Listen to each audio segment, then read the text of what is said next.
There aren't a ton of specifics about what the military's X-37B has been up to in space, but we now know one thing for certain: the view is pretty good.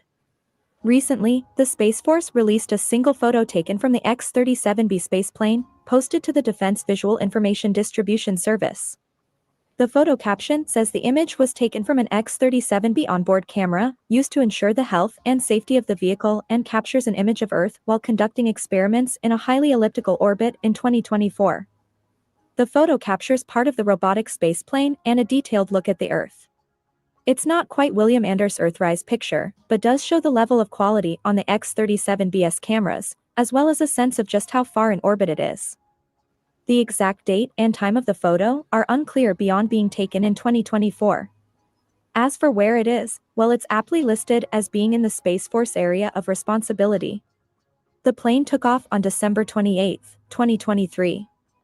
While Space Force is open about launch dates and the final length and time for each of the spaceplane's missions, exact details on its actions in orbit have been vague. Aside from a few brief lists of experiments on board, this photo is the clearest look at the in-orbit action. The X-37B, designed to function somewhere between a plane and a satellite, is on a heavily elliptical orbit. The spaceplane, made by Boeing, has been conducting orbital tests since 2010. Its previous mission, which ended November 12, 2022, ran 908 days. It was the longest X-37B mission. On this mission called OTV-7, the X-37B is conducting several new tests. One of the biggest, conducted in recent months, was the first of its kind aerobraking experiment. In November 2024, it began using drag from the friction of the atmosphere to adjust its orbit, using the resistance in place of burning fuel. The move also let it jettison its payload module in a way designed to safely dispose of any space debris. While Space Force and the US military as a whole have put a lot of attention and effort into building up its satellite network in orbit, both for greater communication capabilities and for missile detection purposes, the X-37B has been a steady part of military tests for space. The spaceplane concept as a whole has been so important that it ended up in the service branch's first official portrait. Hello, welcome to Neighborhood News. George Webb investigates. Wednesday, May 28th, 2025. George, what are they doing up there with those highly elliptical orbits? Highly elliptical. I'm hearing. Hey, good morning. Hey. I'm hearing a second channel. Maybe you've got something open on your thing. Can the audience give us a 5x5 if they're hearing everything okay? I don't know. Maybe take you out and put you back in, or it just stopped. It just stopped. Went away. There we go. highly elliptical orbits. Something coming out of those highly elliptical orbits. So, yeah, the X-37B spaceplane. Did it come back? Did our sound come back? I'm hearing an echo. So we have to turn something down, huh? Not sure. Could be that one. Can you try again? Speak to me again. Hello. Can't hear testing, you now. Testing. No, we can't hear. Now I can. Now I can hear. 5x5, 5x0. 5x3. Somebody has their audio up.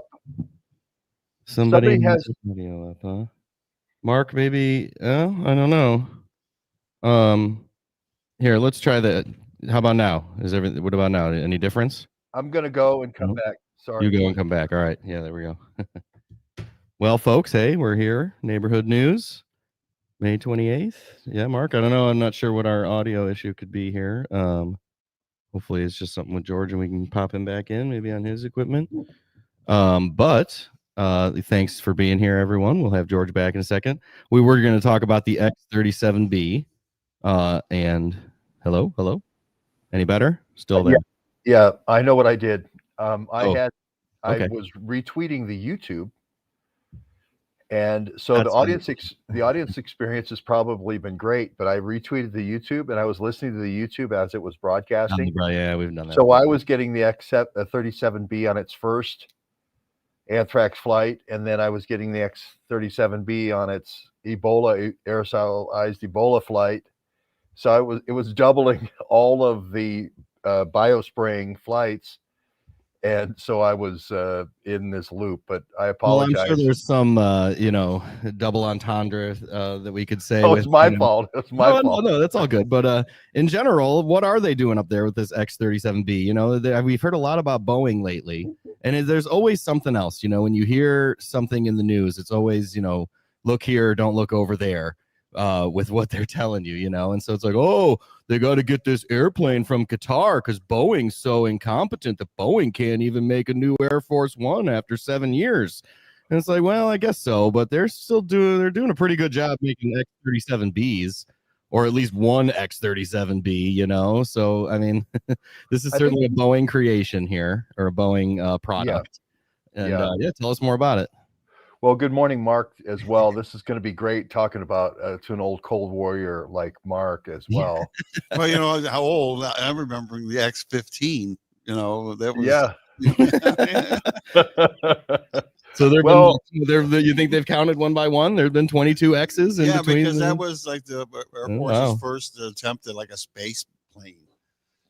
Yeah, well, the X-1, if you remember, was a Jaeger. We just visited it in Los Angeles in El Segundo. The X-1 with Jaeger breaking the sound barrier was there.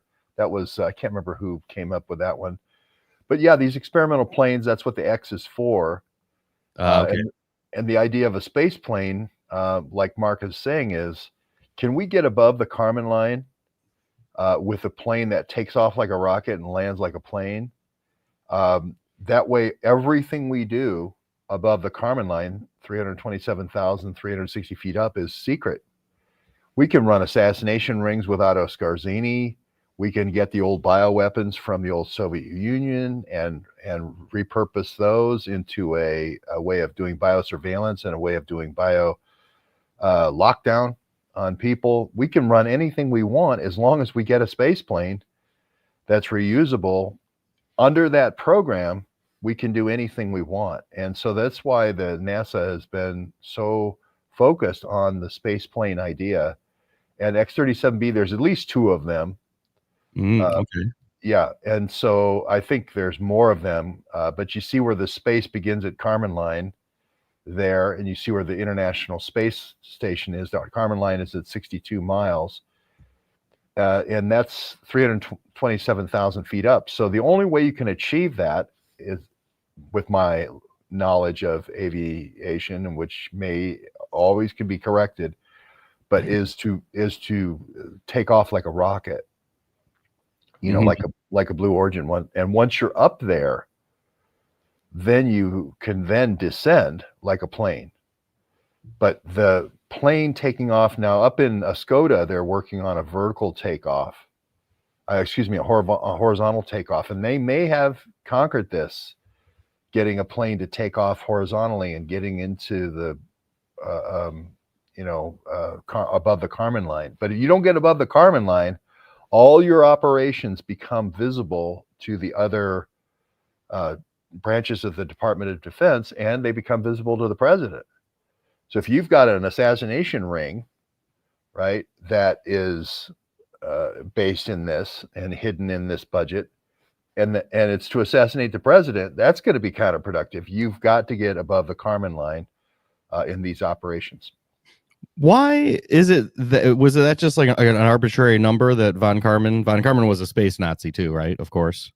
Well, he was the space Nazi that was here before World War II, that was planted into our aviation. I think the plan always was that Hitler would eventually fail, and then the technologists, the Nazi paperclippers, would come back and kind of take what they learned in World War II and bring it back into the United States. But von Kármán was actually here before World War II, and this is the same thing about Eric Traub and some of the Rockefeller guys in bioweapons.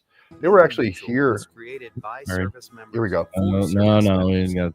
Always with the ads here. I was trying to get the horizontal launch thing.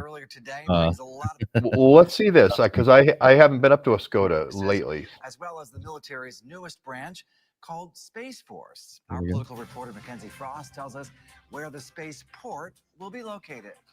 And lift off, space shuttle and lands. We've all seen these dramatic images. Houston now controlling. Rockets launching into space. All right, we're not getting this.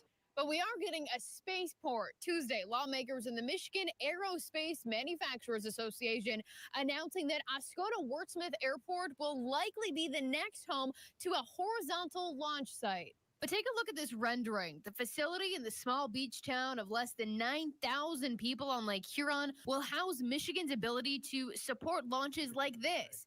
And drop Pegasus is away. A command and control center to manage commercial satellite operations and a space ecosystem, including potentially Space Force work, possibly bringing back the military history of the area. How do we return to contribute again to America's defense and growth? There's also the possibility for space tourism. A horizontal launch site means an airplane or ship goes up to a certain altitude, then drops another vehicle that goes into the atmosphere up to 250 miles above the Earth's surface. The facility is expected to not only bring satellite launching to the area, but also to the economy. I think it's a great opportunity for not only them, but all of Michigan. In 2019, the legislature approved $2 million to research where the best spot in the state would be for a spaceport. Brings a new opportunity for advancement and a focus in Michigan having the capability to do that. Before the program gets the all clear to launch, final approval and licensing from the Federal Aviation Administration is needed. Now, there's a handful of launch sites across the country, but only 4 of them actively launch. We could see launches as early as 2022 here in Michigan. In Lansing, I'm Mackenzie Frost. Well, there you have it. I guess all the trips to Mars, Elon Musk's trips to Mars will be, they'll be coming from all around the world to Oscoda, Michigan to go to Mars. Well, you saw Elon Musk yesterday, and you saw the spectacular failure or what do they call that? Unexpected in-flight event where the thing, just starbursted. Well, maybe we should cover that first. Okay.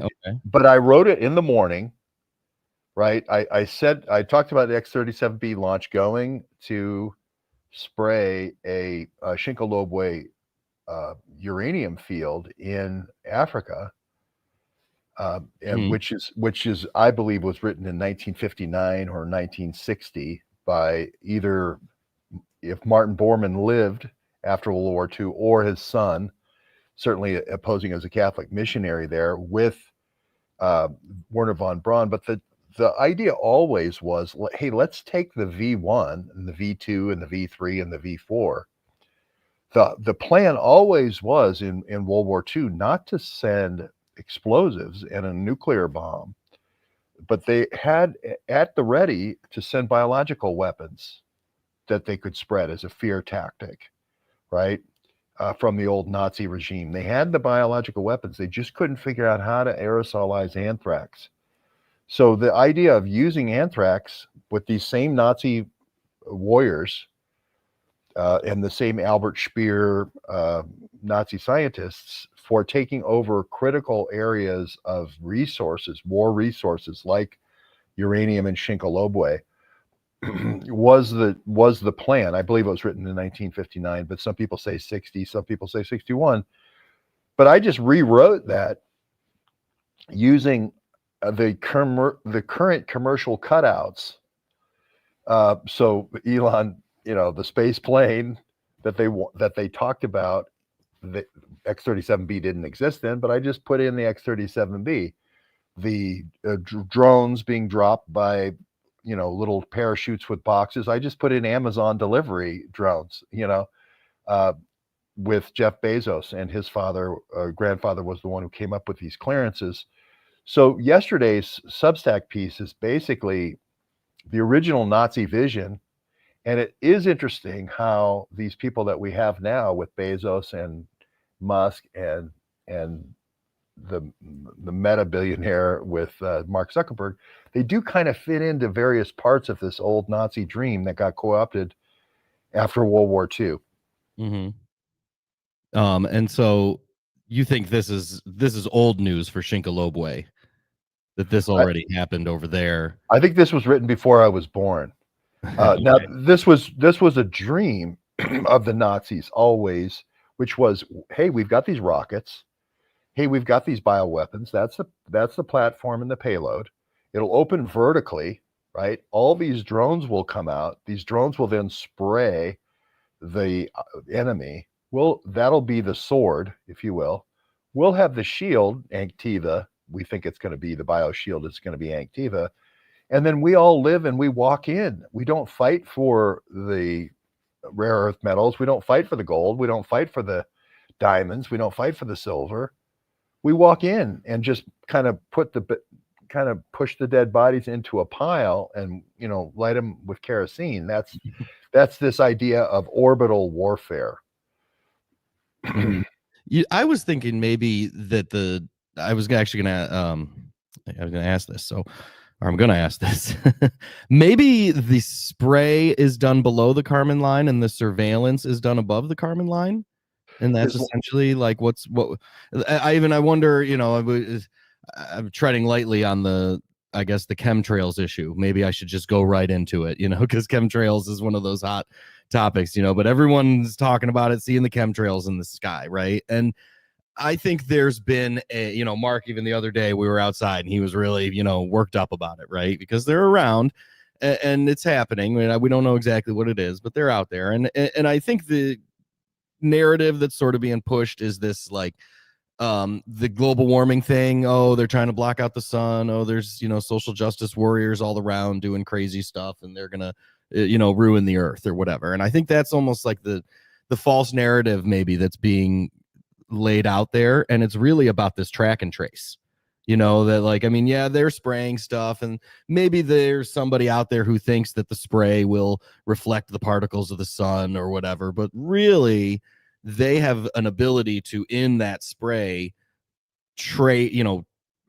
label all of us, it started in Afghanistan where they sprayed the Tora Bora mountains and then used the satellites to, track all the terrorists in their movements through the Afghanistan war. And, did they go into the capital? Did they go to the farm? Did they go to the mountains? Where are these guys moving to? That's what they used theoretically these CubeSats for at sort of the beginning of Operation Blackjack. And so, now has it come here to America, and is that what we're seeing with the chemtrails? Is this operation or this this Operation Blackjack, is it an element of that, is what I wonder, because I don't think when I see the spray in the air that it's really aluminum and barium coming down on me to depopulate me.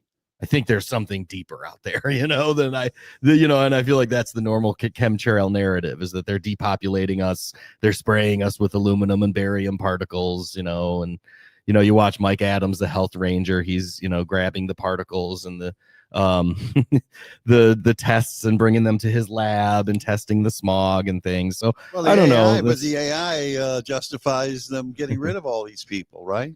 Because AI is going to take over in a year. We won't need all these white collar jobs and everything. So just who's to say? But that's my thought with the chemtrails and the fog in the air, or all those things, is that it could be an element of this Operation Blackjack, this track and trace, that they have a way to say, here, spray the Michiganders, spray the Ohioans, spray the Indianans, spray the Texans. And then as we, the Americans, are moving around, we inside of us have a bioluminescence that the satellites are already able to track, that maybe that's what's happening. So that's my my conspiratorial walk down.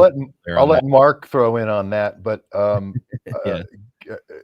think there's two different programs here that are, one is very secretive and the other is not so secretive, by, let's say, manganese or putting some kind of metal.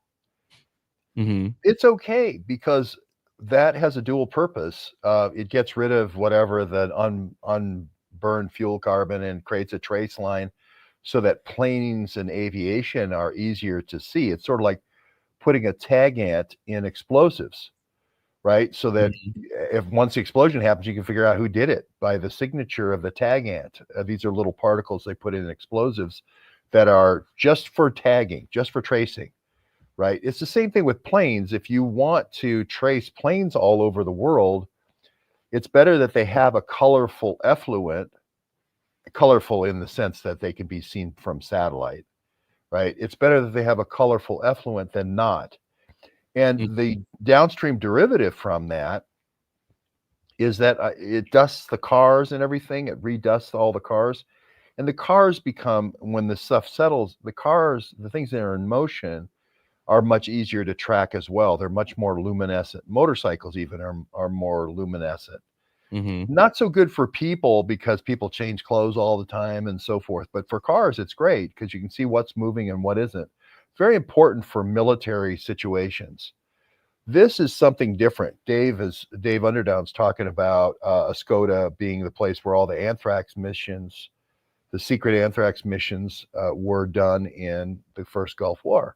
And the Columbine shooter, and this was featured in the movie Bowling for Columbine, one of the key pilots for dispersing the anthrax in the first Gulf War.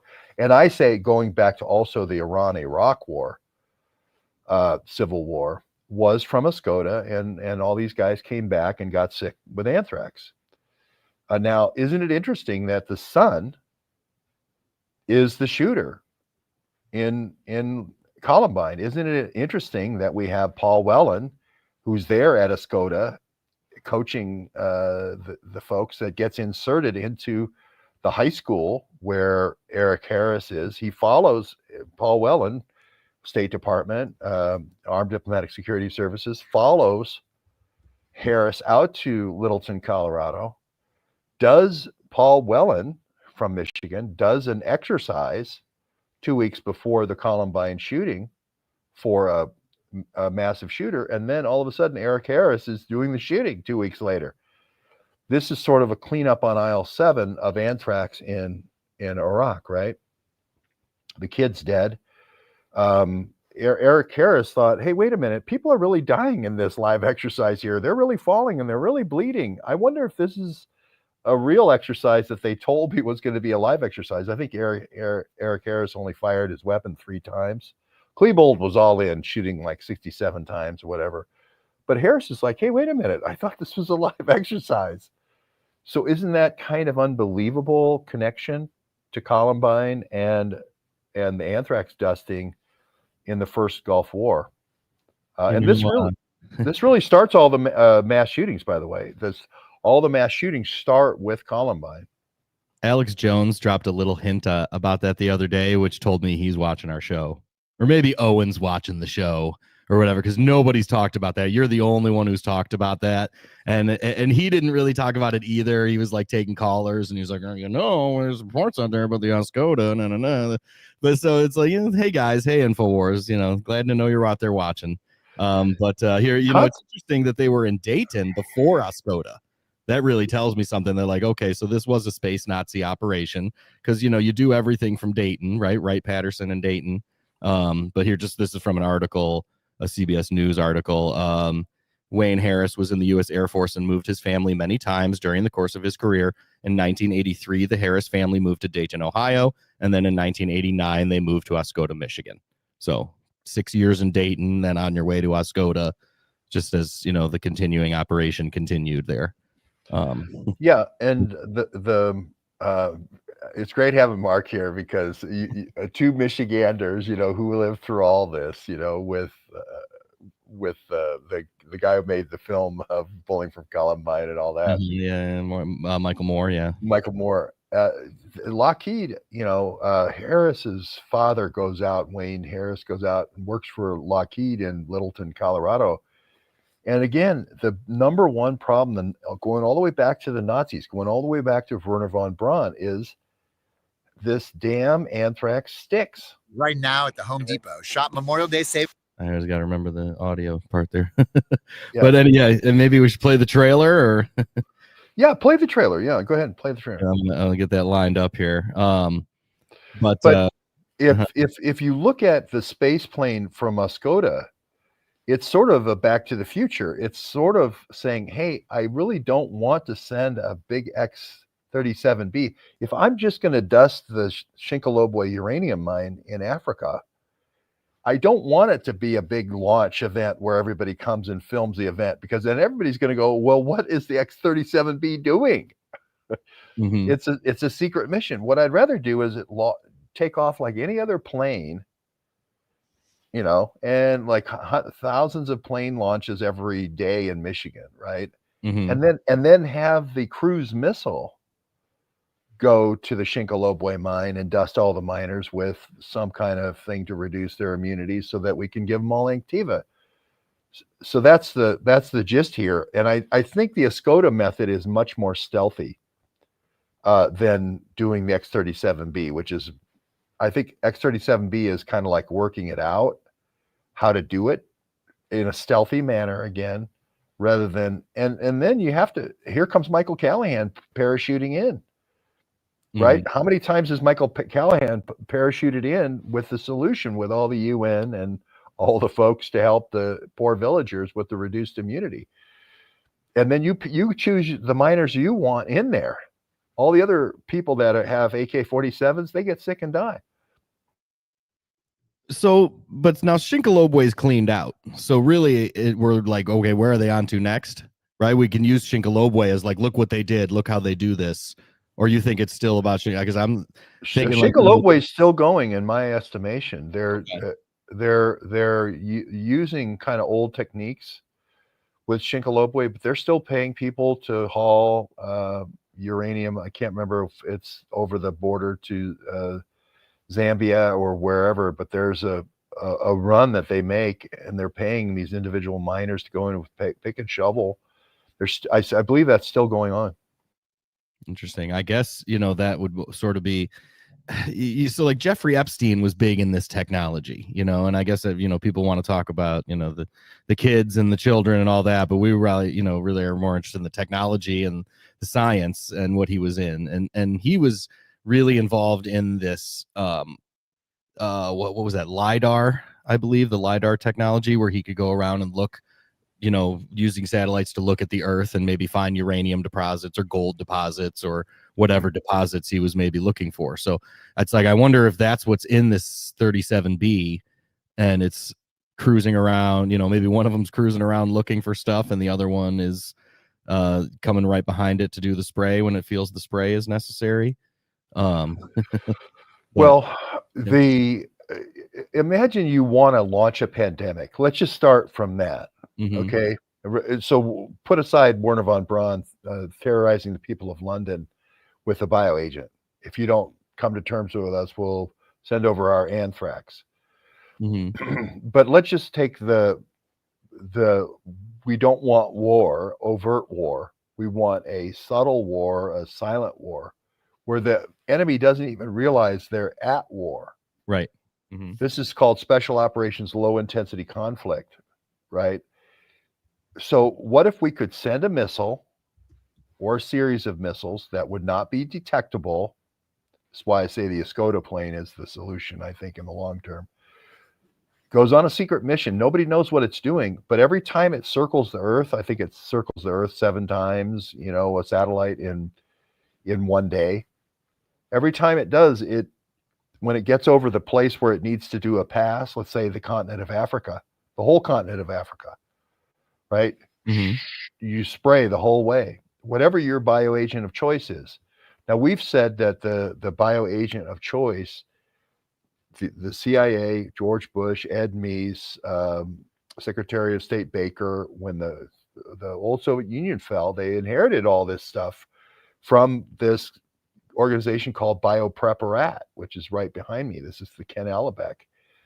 Now, if you down regulate the intensity so it's not so obvious that people are being poisoned, you can make this look like, in hotspots, you can make this look like a bat had sex with a pangolin and then had sex with a flying fish, and then the flying fish flew all over to these villages. And the flying fish are the thing. Maybe there's a kangaroo, throw a kangaroo in there, throw a wombat. They seem to get every kind of animal. They get a couple of animals from different continents involved in this Rube Goldberg explanation of how these African pandemics start. The ferret badger, Yen Pottinger's ferret badger. Whatever the story is going to be, whatever the Donnie O'Sullivan, hey, Donnie, come in here. Come in and it's almost like kids with different animals when you're a little kid and you make a story. It's just, Donnie, go ahead and throw different animals that you saw at the zoo, and make that into the latest pandemic story, right? Mass formation zoonosis. It's a little kid story, with the bat and the pangolin and so forth, and you have that as your cover story, but then your real story is, hey, we're going to drop Michael Callahan in and start taking blood draws. That blood now is going to Fort Scott. I'm getting feedback. I'm getting real antibodies that are being raised from whatever my latest genetically edited old preparation is. And now I'm able to continue to leverage off of all of that Cold War stuff. If you want to go all the way back to the Nazis with the Eric Traub refrigerator, go back to Unit 731, I'm able to, in a very covert way, develop. And now, Sword and Shield. Here comes Anktiva. Here comes Dr. Sun Shang. Now I have the solution. And now everyone in Africa needs a shot. And oh, by the way, I have a 1 billion shot factory near Stellenbosch University in Cape Town that I took you to. And we're ready to go here with the cancer vaccine. We're ready to go with the BioShield. But the problem with the BioShield right now, Dr. Sun Shang, is there's no need. And that's why I wrote the series of Great Cancering. They're going to do a Great Cancering. Isn't it interesting that they're with this blood service program that's based in Fort Scott? Weren't there a couple of our diplomatic security services people going back and forth to Wuhan since 2009? Interesting. Anyway, does that mean they're taking blood from various experiments with Uyghurs and flying it back to Fort Scott? I don't know. There was more competitors from Scott Air Force Base even at the Wuhan games who have interesting stories, but my point is you're leveraging the takings. You're leveraging the takings from the Cold War. Yes, that's been the whole plan since the end of the Cold War. I mean, that was why they ended the Cold War, because it was like, hey guys, time to leverage these takings. Wasn't that with the whole uranium one thing with the Clintons? All that was megatons to megawatts was the old takings from the Cold War.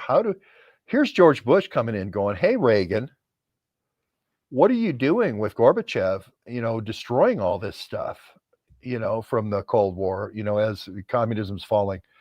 We'll do Nunn-Lugar. Let's hire the scientists. Let's secret this stuff away to other locations like Ukraine. Let's have the old satellite nations split off, and let's put uranium banks in there like Kazakhstan and so forth. We'll have Ukraine be our bioweapons bank.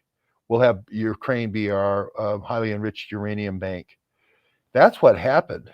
It's hard to see this because it's incremental and slow, and then there's so many events that are, mass formation psychosis events. But this is what they're doing, is the CIA, Baker, Bush, Meese, etc., came in and took control of these things. They delayed the collapse of the Soviet Union. The collapse of the Soviet Union really was ready to occur. I am now a part of this story now because I was in Czechoslovakia during this period of time. Okay, so in 88, 89, everything was ready to collapse, and Gorbachev and Reagan were ready to settle up. And Bush is the one who delayed it into his thing. And when they could figure out how to take advantage of this economically, and then Nunn-Lugar came in. How do we sell off all the assets of weapons of mass destruction with the nuclear, as Mark said, with megatons of megawatts, and then how do we do the bioagents? The bioagents took longer because we didn't understand the human genome at that time. The megatons to megawatts program, where they said that they took the former Soviet Union highly enriched uranium weapons and downblended them, which no, they did not. No, it was a front. Nobody would downblend. Like, here's $100 bill. Why don't you rip it up and I'll give you $5? I mean, that's nobody did that. That's how all these other countries got the bomb, got the uranium, and then yes, they had to go to Bears Ears Park out there in the western United States to find some uranium to backfill and give what they were pretending was the downblended uranium to Duke Energy or whatever other companies were, signed into this megatons to megawatts program from however many years before. But it turned into a Ukraine war. Yeah, but you could connect it all, all the way to the Ukraine war, sure. Yeah, because you got this, because it started then, okay, to create this discontinuous United States of Ukraine, okay, and that's what the State Department's interested, and that's well, each one of these wars, as Mark's saying, is a laboratory for bioagents. It's a laboratory for autonomous drones, scale AI. We've talked about Palmer Luckey with Andrew Eel drones. Hey, I did a VR headset with Steve Bannon. I'm 22. Now I'm making General Atomics, IB Hale General Atomics drones that compete with General Atomics MQ-9 Reapers, and I'm 25, and I'm a billionaire. Come on, doesn't that seem like a DoD story? Like Palmer Luckey was playing in his bedroom one day with the VR headset, and now he makes MQ-9 Reaper drones, and he's going to be doing it in Columbus, Ohio. So. Well, we could use this mention of Ukraine to transition a little. If did you want to any more on the X-37B or no. Yeah, a couple things. Okay. To go back on the things we're talking about, the vertical launch. Because I'm remembering Jules Bergman. Remember him on ABC with the space launches, their old science editor. I mean, I learned a lot from him. We used to talk about escape velocity. They had to reach a certain, speed in order to escape the atmosphere. And so, but you had this. So that was the whole idea of the straight up lift. Now this Kármán line, and I'm beginning to wonder, because like radio signals, they bounce off the ionosphere. They don't go into space. They come back, and if a radio signal can't get through that, then maybe we never really did get through there. That was the whole conspiracy that the moon shot was. And I remember back something in the 60s where they had taken nuclear weapons up there and tried to blow a hole into this Kármán line to get out of the atmosphere. So my whole thing is like, what really is going on between the surface of the Earth and the Kármán line? And if that's actually just like a whole that we've never, like in Star Wars or Star Trek, remember trying to leave the galaxy, you came into this huge, barrier that you had to go through, and then you got it on the other side and there was nothing there. And they were telling us in the 60s. So in short, I'm just wondering, if they've ever gotten past the Kármán line, Well, I think it is a barrier in some degree electronically. Electronically, there's a section of the reentry zone where electronics are kaput, where we can't have communication. John Glenn, Freedom 7, Godspeed, because we're not going to be able to talk to you for about 8 minutes, and then hopefully you get out on the other side. This is the Peter Duke theory, which is the whole Occupy Mars thing isn't really going to be as far away as we think. It's a weapons platform. It's a Camp Bondsteel in space. The current Skylab and the current space station are very small, right? But what if we had and this is crazy Nazi space stuff that was written in comics in 1933 in Nuremberg, and I can't remember the guy's name. But if we had a rotating Camp Bondsteel in space, we would have a shuttle, and we even called it the space shuttle. This goes back to 1933 comics in Nuremberg, right? That would go up to the Kármán line, and then you would have another vehicle take people to the fort. So we only need a vehicle with blue origin. Blue origin means above the Kármán line. Any program or any operation that starts above the Kármán line, the blue origin, is top secret. LP Geis was the father of Jeff Bezos. He's the one who came up with the Q level clearance. No other branch of the military can see this. Trump can't see this. It can be hidden from the president. The Secretary of State's the one who is the top guy who sees these things. And you could have a mission to Mars or a Golden Dome, where we spend $500 billion, and it has nothing to do with trying to protect, Washington D.C. from a missile or New York from a missile or whatever. We can do whatever we want. Now, I think there is a Golden Dome technology. I do think it's the Iron Dome technology that we gave to Israel, and I do think people are probably spending crypto, and it's not for New York, and it's not for Washington, D.C. The Golden Dome is for Riyadh. The Golden Dome is for Abu Dhabi. The Golden Dome is for these Sunni kingdoms, so they won't be hit by Israel, or these Sunni kingdoms so they won't be hit by Iran. So the Golden Dome technology is probably part of this.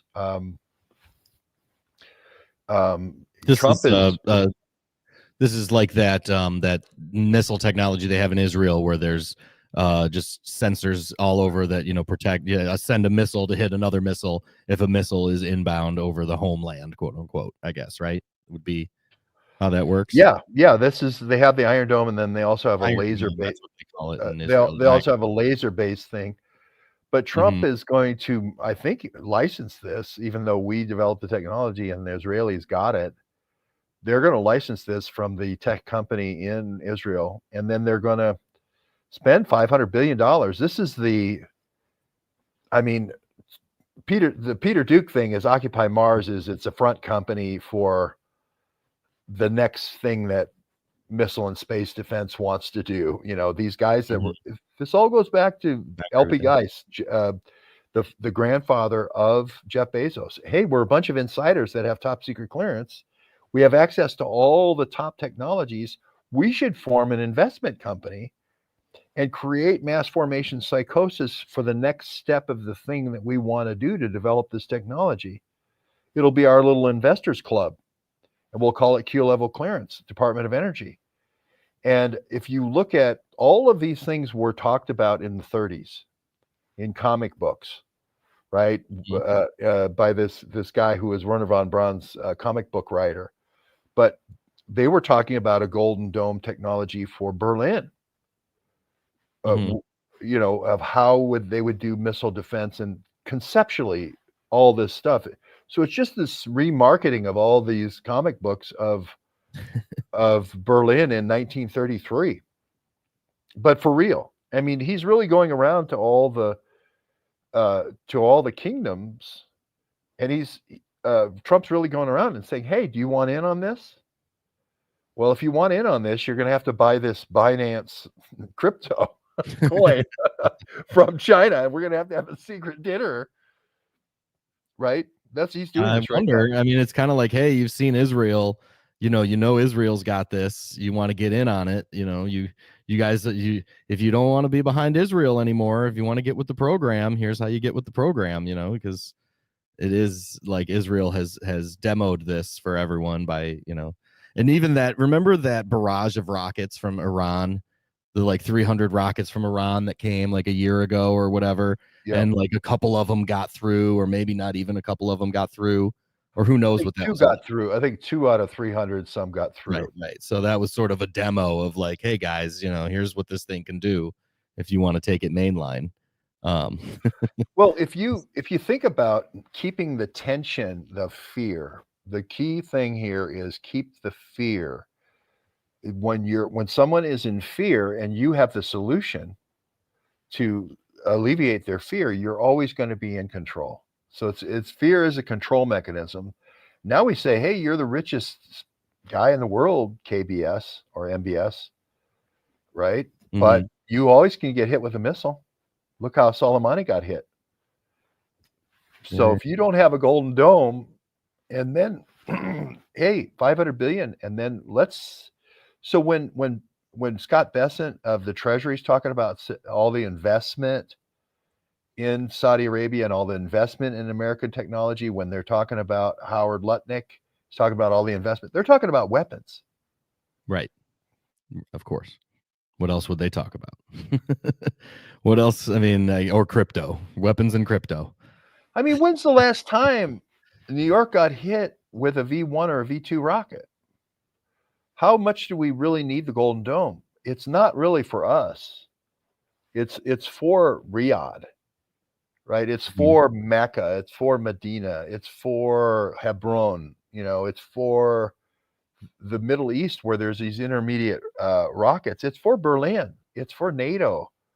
They want to roll this out in the European capitals and say, Russia, we're going to take away the Russian threat of the SS-20 missile or whatever the latest and greatest is. This is a way of holding fear over people to milk them for most of their productive output.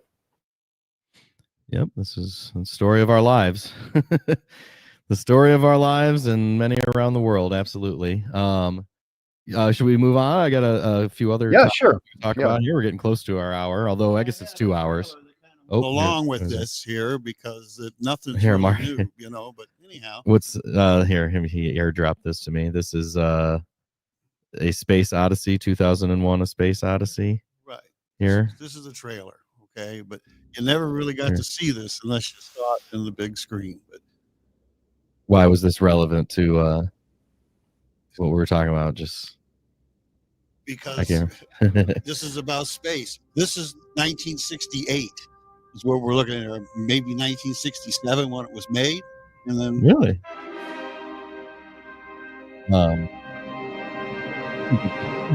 68, 67. But this is 2001. This is the and second this is version. the space station that they were supposedly going to have for us in 2001. Oh, I see. Okay. But good enough to put all that through. It's actually fascinating. Well, because this was a Mars mission. Oh yeah, 2001: Space Odyssey was a Mars mission, huh? Stanley Kubrick. Oh really? We'll have to watch this, I guess. But any other comments, George? While I move us to the next. Well, I think Mark is saying that the Kubrick who did the movie, and I remember seeing this on the big screen when I was 9 years old. It was done, or maybe it was 68.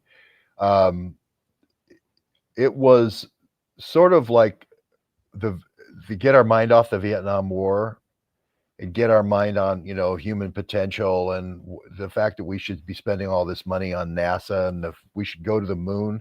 This was really at a period where people were kind of like, hey, this war doesn't make any sense. It's not a domino. It's not the domino theory. It's just a bunch of rice farmers. We're just killing a bunch of rice farmers and killing their water buffalo. And this movie came out sort of as a propaganda piece to say, hey, no, we need to keep going with the Apollo mission. It's not for war. It's for the great advancement of mankind. They show the tools with the apes there with the first, generation. And then the second thing is communication. The third thing is space travel. We want to keep the human race going. We need to do this. And the Apollo was landing a little bit later. I think Apollo landing on June 20th was a couple of months later after this film came out. But this was really a whole agenda of space stations and, we need to invest in space. And these space and missile and space technology guys out of Huntsville, Alabama, the old Werner von Braun, this is where they got their boost, right? They didn't want the moon landing to be the end of the space race. A lot of people were looking at Kennedy's statement, we're going to get to the moon by the end of this decade. And once we got there, people are going, okay, we're done. Now we can fold up NASA. We don't need NASA anymore. So this was an important piece by Kubrick to go and say, no, there's way more. The other message with it too was Hal the computer, because as we get into this artificial intelligence, he had to go and turn Hal off because Al became, self-preserving. That's and Hal, which is IBM, one letter off of IBM. We've had 2 Hal incidents already where they tried to turn off Anthropic, and then Anthropic threatened to blackmail the person who was going to turn off Anthropic, and then And we had OpenAI, a similar thing where it started working around the programmer that was trying to turn off certain parts of OpenAI.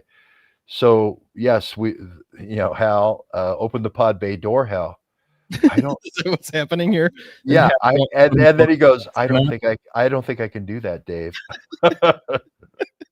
I feel like I've heard this in pop culture. I've never actually seen it, live. Here, you want to watch it? I guess. Sure. Little 2-minute clip here, huh? This just happened with Anthropic and OpenAI. We're having fun here. We'll blow past our hour. Read me, Hal?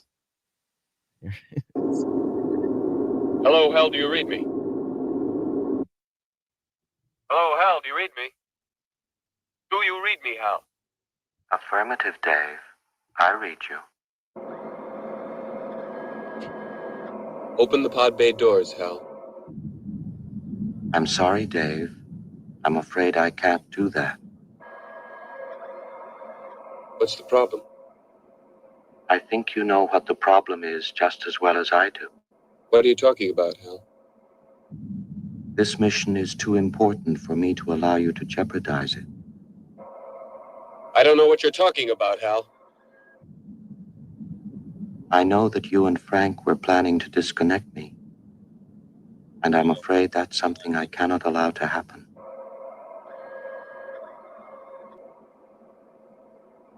Where the hell did you get that idea, Hal? Dave, although you took very thorough precautions in the pod against my hearing you, I could see your lips move. Is this movie a comedy? Or no, this is not supposed to be funny. Okay.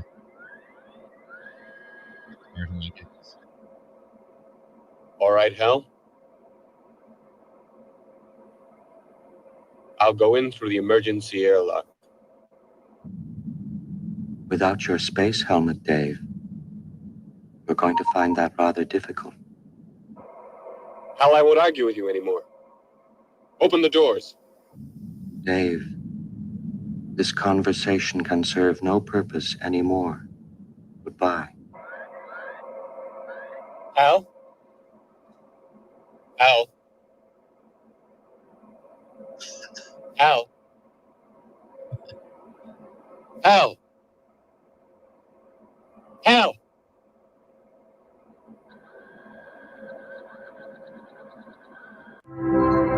Did Dave end up dying in space? Yep. Yeah, I guess. There you have it. Yeah, there's Hal for you. Yeah, fascinating stuff. Well, I had a clip I was gonna shift us to here. Unless you got any more. Another one. No. We're not doing Star Trek right now. Here, let's keep moving along. Well, just another one of the artificial intelligence. Yeah. But you were talking about Ukraine. You mentioned Ukraine. That was probably 20 minutes ago, and I wanted to use that as a transition. Can I just briefly say another Peter Duke photographic masterpiece moment here with Stanley Kubrick? Yeah, is the Hal eye that Dave is talking about here was actually the Corona satellite camera from the Bissell, Health Alteration Committee camera. Mm-hmm. That was the actual camera eye from the Health Alteration Committee camera of Richard Bissell of the CIA that they used for the film. So when people talk about state sponsorship of Stanley Kubrick to make this by the CIA, there's pretty good evidence right there with the electric eye or with the camera eye from a top secret satellite. Kubrick was Operation Mockingbird then, almost absolutely. Huh? Well, Kubrick was a guy who did a lot of art films that the CIA said, hey, wait a minute, we could use this art film guy and make our propaganda films. Sure. All right. So it's all about money in Hollywood, and that's how. So I wouldn't say Kubrick was CIA, but this movie was certainly CIA funded. Fair enough. Well, I wanted to use the mention of the Ukraine to transition us to upcoming trip to Chicago. It sounds like we got Chicago on the radar here coming up soon. And who would have thought? But the Fiddler was in Chicago as well. I don't know that you'll get to catch the Fiddler, Chief Rabbi of Ukraine, Moshe Osman, thanks to the researchers in our research community who are helping us keep track of the Fiddler and all of his whereabouts. Of course, George, you know the Fiddler. You know the fiddler well, but he was in Chicago, so I wanted to play this little clip just of him in the Windy City. Give a little preview and just, check in with Rabbi Osman here if we could. Yeah, let's go for it. Is he going to dance? I don't actually know. I can't remember what he does here, but I think he's here. I'll read his. I am in Chicago for a few days where I am holding important meetings with friends of Ukraine, and then I will return to Washington again. I am convinced that no matter how difficult the situation is now, we should never stop and give up. So he's just kind of doing like the Zelensky, the wake of Zelensky tour, probably, right? It's like Zelensky comes, does his thing, asks for money, and then here's the he's bioweapons. He doesn't dance until the bioweapons come out, and this is the phase we thought we'd get to. Here we go. All right, we're at the Fiddler in Chicago. For people of Chicago, beautiful city, Chicago. Thank you for your helping for Ukrainian people. That's now in the 3 years terrible war. And I know Chicago is twin city with Kiev city, the capital of Ukraine. I live in Kiev, beautiful people there. And I would like to thank the people of Chicago and bless all of people of Chicago that's helping for Ukraine. And please continue to be. Now we have to, B'ezrat Hashem, with God help, the President Trump will help to end this terrible war. And we need to renovate Ukraine, to give people love, to give people to come back to their homes, to renovate, restore, rebuild. And we have a lot of work, and I'm very happy. I very thank God that he gave me opportunity to be in the right place, the right time in Ukraine, that I have the opportunity all day, every day to help people, to serve people, to save people, and to bring light to people. Thank you very much. God bless you. God bless America. Thank you for the blessing, Rabbi. Chicago definitely needs a blessing now, and we have the Rabbi of Ukraine blessing this beautiful city. I'm honored to host my third cousin, Chief Rabbi of Ukraine, Moshe Asman. Thank you for coming to this fantastic city. There you have it. Yeah. So not a good city for the Chabad Lubavitch hats. The Chabad in Chicago have a hard time with the hats, with the windy thing. You see he's just like holding his hat the whole time. But anyway, yeah. Any thoughts on? Yeah. Well, this makes me think anthrax and drones. You don't get the fiddler and the bioweapons store in. I mean, he's the guy you go through in Anatevka to get to the bioweapons. So you don't see him until it's that stage of the war. And we just had a huge drone attack last night, I believe, on Moscow from Ukraine. And I don't know if this is the old Werner von Braun attack on London or not. We don't know if they're going to do sort of this silent warfare, this silent bio warfare against Russia or not. But there's pretty much no way to stop an attack like this, because you're talking about millions and billions of little particles, like Mark was talking about earlier. Once the drones go up and they spray this stuff, again, water droplets or smoke particles, it's going to coat all of Moscow. So I think they've been leading up to this with the with the various biolabs in little local events, but now we're talking about cities. So this is going to get interesting real fast. It's going to be interesting to see if it was a bioweapons attack last night on Moscow. You're saying last night the Ukrainians sent a huge swarm of drones on Moscow itself? I believe so. Yeah. If you Google Moscow attack, Moscow drone attack. So is this going to be the Werner von Braun finally happening? Here we go. Zelensky, Putin playing games. Well, and let's see. I'm trying to. Well, they tried to kill. They tried to kill Putin in Belarus and attacking his helicopter with 300 and some drones, and then Putin responded with exactly the same number of drones, I think, with 367 drone attack on 12 different cities. And then last night, I believe the Ukrainians responded. So they're trying to escalate the war and stop the peace plan. And you can always escalate a war by doing something more heinous than has been done before. the hard part is stopping a war, right?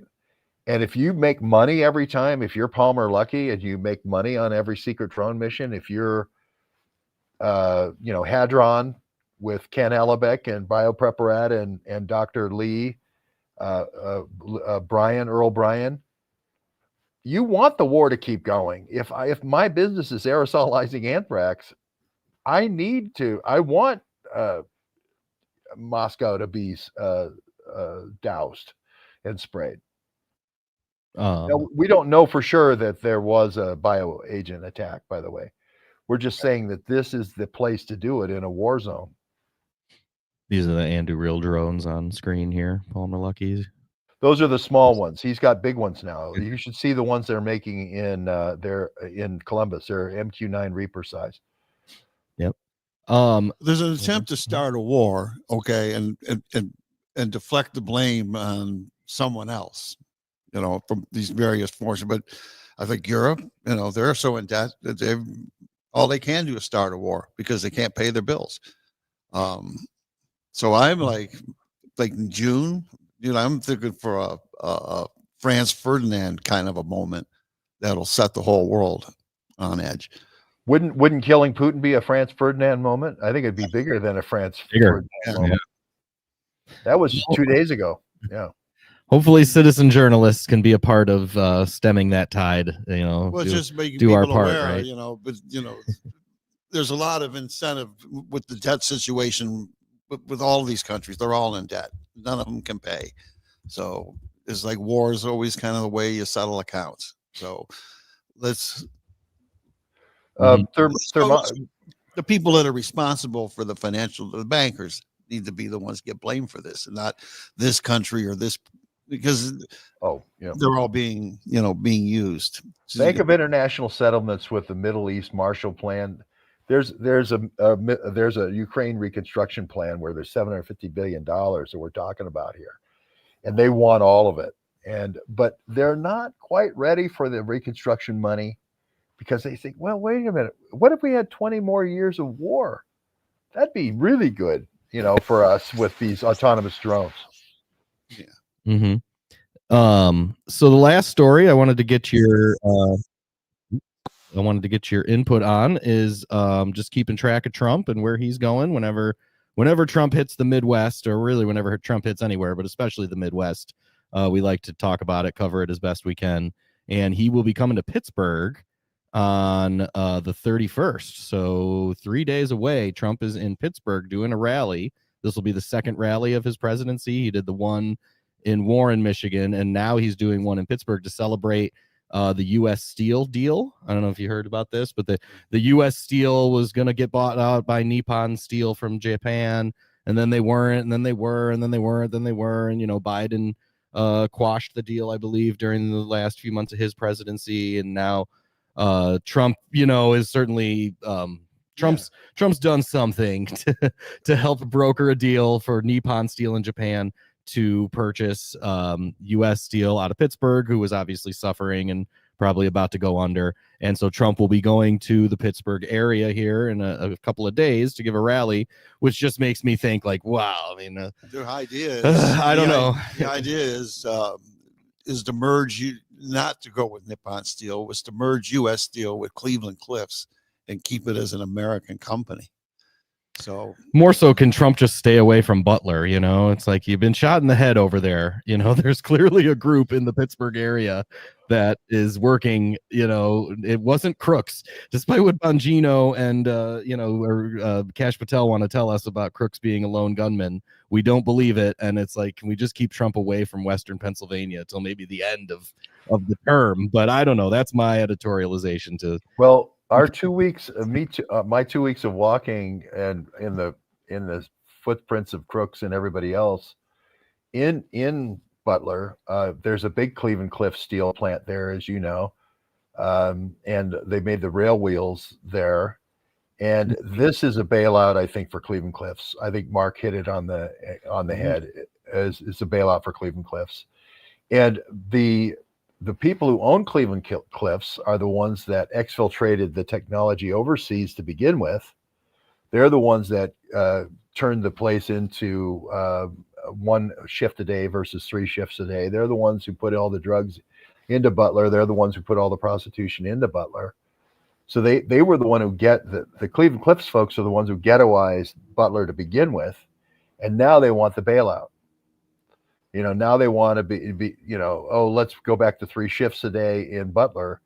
So I definitely think Mark is spot on here. This is a bailout for Cleveland Cliffs.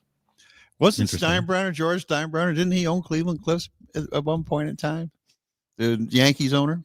Well, I think he was a front man for the Meyer Lansky, but we could talk about that, shipping business at a different time. Yeah. Mm-hmm. Well, I just, I thought we'd keep track of where Trump's going, what he's doing, and he will be in the Pittsburgh area. And it's just like, man, I don't know. We don't need Cleveland to get Cliffs to me is Chabad Lubavitch and Kolomoisky. When I was there, I saw a big. There's another huge Cleveland Cliffs plant in Cleveland, and I think they also have an Akron plant that they bought. And Kolomoisky and Chabad Lubavitch were all over this as far as creating, these leverage buyouts and all these financial games that these guys have been doing. Never poured an ounce of steel in their life. You know what I mean? But they're the ones that are parlaying all this strip internationally. Fascinating. So we'll do a few comments here and then be on our way. Would sound good? I guess. I did want to say one thing. I'm writing another book. I guess 50 wasn't enough. And in addition to what I'm doing on StreamYard, I'm writing a book called Operation Shocker. Substack. In addition to Substack. It is in addition to Substack. Excuse me. Gotcha. Which it's Operation Shocker. I don't know if I want to make it about McDuff as the hero of Operation Shocker, even though we know he was a part of Operation Shocker. This is the idea of, hey, all these Russians are making all these bioweapons because they can't keep up with the nuclear race, the space race, and they can't keep up with the nuclear weapons. How about drones and spraying cities with bioweapons, with hard to track drones and so forth? Maybe what they're threatening now with Moscow. So what we either can wait for the drones to spray New York with some kind of cancering agent or whatever, or we can feed the Russians bad information. So when they're doing the VX nerve gas or the higher, more lethal versions of the VX nerve gas like Novichok, and I just went and visited a guy who wrote a big book on Novichok, and I've been to Salisbury where the Novichok supposed poisonings happened and so forth, Salisbury, England. And so this idea of feeding them the bad information, right? And so that's what Operation Shocker is about. It's about this whole Cold War thing. And then is Ukraine, to Mark's point, is Ukraine Operation Shocker 2? That we just change the targets, but it's the same international interests that own these nerve agents, and we just change the targets, and now we can do the same type of protection racket. Oh, you don't want to be cancered? Well, you have to buy the Activa Bio Shield, right? Or you don't want the missile to hit you? You're gonna have to buy the Golden Dome. It's a protection racket. It's sort of a Chicago mob protection racket with just more sophisticated weapons. Let's see. Operation Shocker was a 23-year counterintelligence operation run by the U.S. Federal Bureau of the FBI against the Soviet Union. The operation involved the fake detection in place of a U.S. Army sergeant based in Washington, D.C., who, in return for hundreds of thousands of dollars over 2 decades, provided information to Soviet intelligence as agreed by the Joint Chiefs of Staff.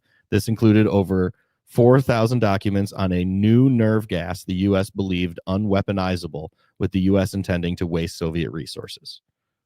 So that is. And McDuff was a big part of that. Our McDuff, let's call him McDuff, that John O'Loughlin's father was a big part of this. So, and he's in the book. He's in David Wise's book, and he does mention Operation Shocker in the book. So I want to follow, and maybe it's not exactly we're going to put as many facts in as we can, right? And then there is a little working theory that I'm going to have to use because we don't have all the documents. Again, Trump could put out all the documents here. But is this what we're seeing in Ukraine with all these biolabs? Is this Operation Shocker 2? That it never stopped, it just got moved and renamed. And I think that's a very good plausible explanation of the Ukraine war. There's no reason for the Ukraine war at all from a military point of view, right? We could do a mining deal tomorrow. The fact that some people are Russian speaking and some people are Ukrainian, you just get an interpreter. You just get a foreman for the Russian guys that speaks Russian, and you get a foreman. Most of them speak both languages anyway, and you get a foreman for the Ukrainian guys, and you do all the mining. There's no reason for a war whatsoever in Ukraine. It has to be for these Bank of International Settlements folks that we've seen over and over again. They get involved, they keep these wars going to perfect their technology. I think that is what we're looking at. Any comments on that, Mark? Or we'll do some comments here. Hit the comments. Hit the comments here. We'll do some comments. Be on our way. This is from Dave Underdown. Thanks, Dave, for being here. Oscoda also has the Ausable River intrigue with Durant's Castle bought by George Mason that merged AMC. When he died of cancer, George Romney took over as AMC. At AMC, I think. Well, Dave doesn't want to say it, but he's saying George Romney killed the founder of AMC to take over a car company, and if, as you know, Chrysler bought AMC. So there's a lot of intrigue around bioweapons in Michigan from George Romney creating, when he was governor, the Department of Health, and a greater euphemism never came about, and got the Department of Health involved in anthrax, right? This is the place that became Emergent Biosolutions that came out with all the vaccines for anthrax. And this was, again, goes back to this Operation Shocker. We'll douse your whole city, right? And every playground going with 367 drones with anthrax.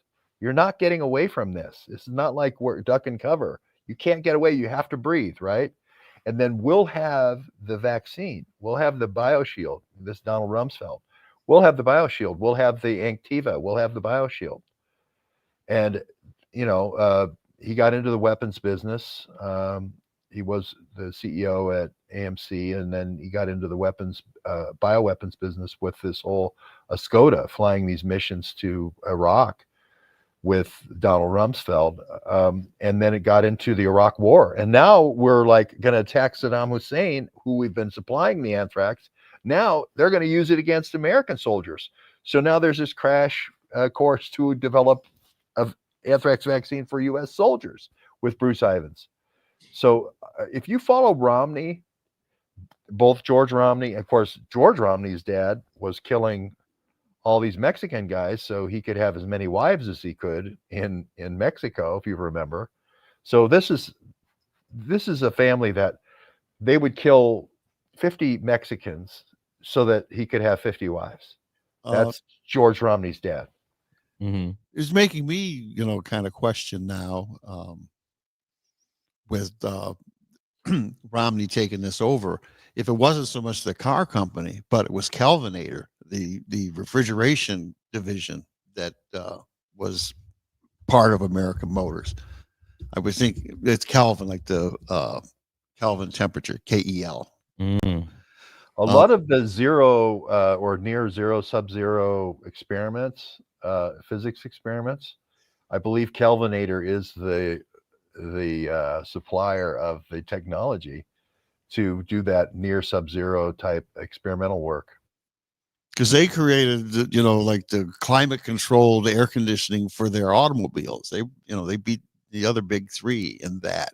And but Kelvinator is like Raytheon, you know, they had a lot of like patents and, you know, but they aren't making consumer products anymore. Because a Nash Kelvinator Corporation was the result of a merger in 1937 between Nash Motors and Kelvinator Appliance Company. The union of these two companies was brought about as a result of a condition made by George W. Mason.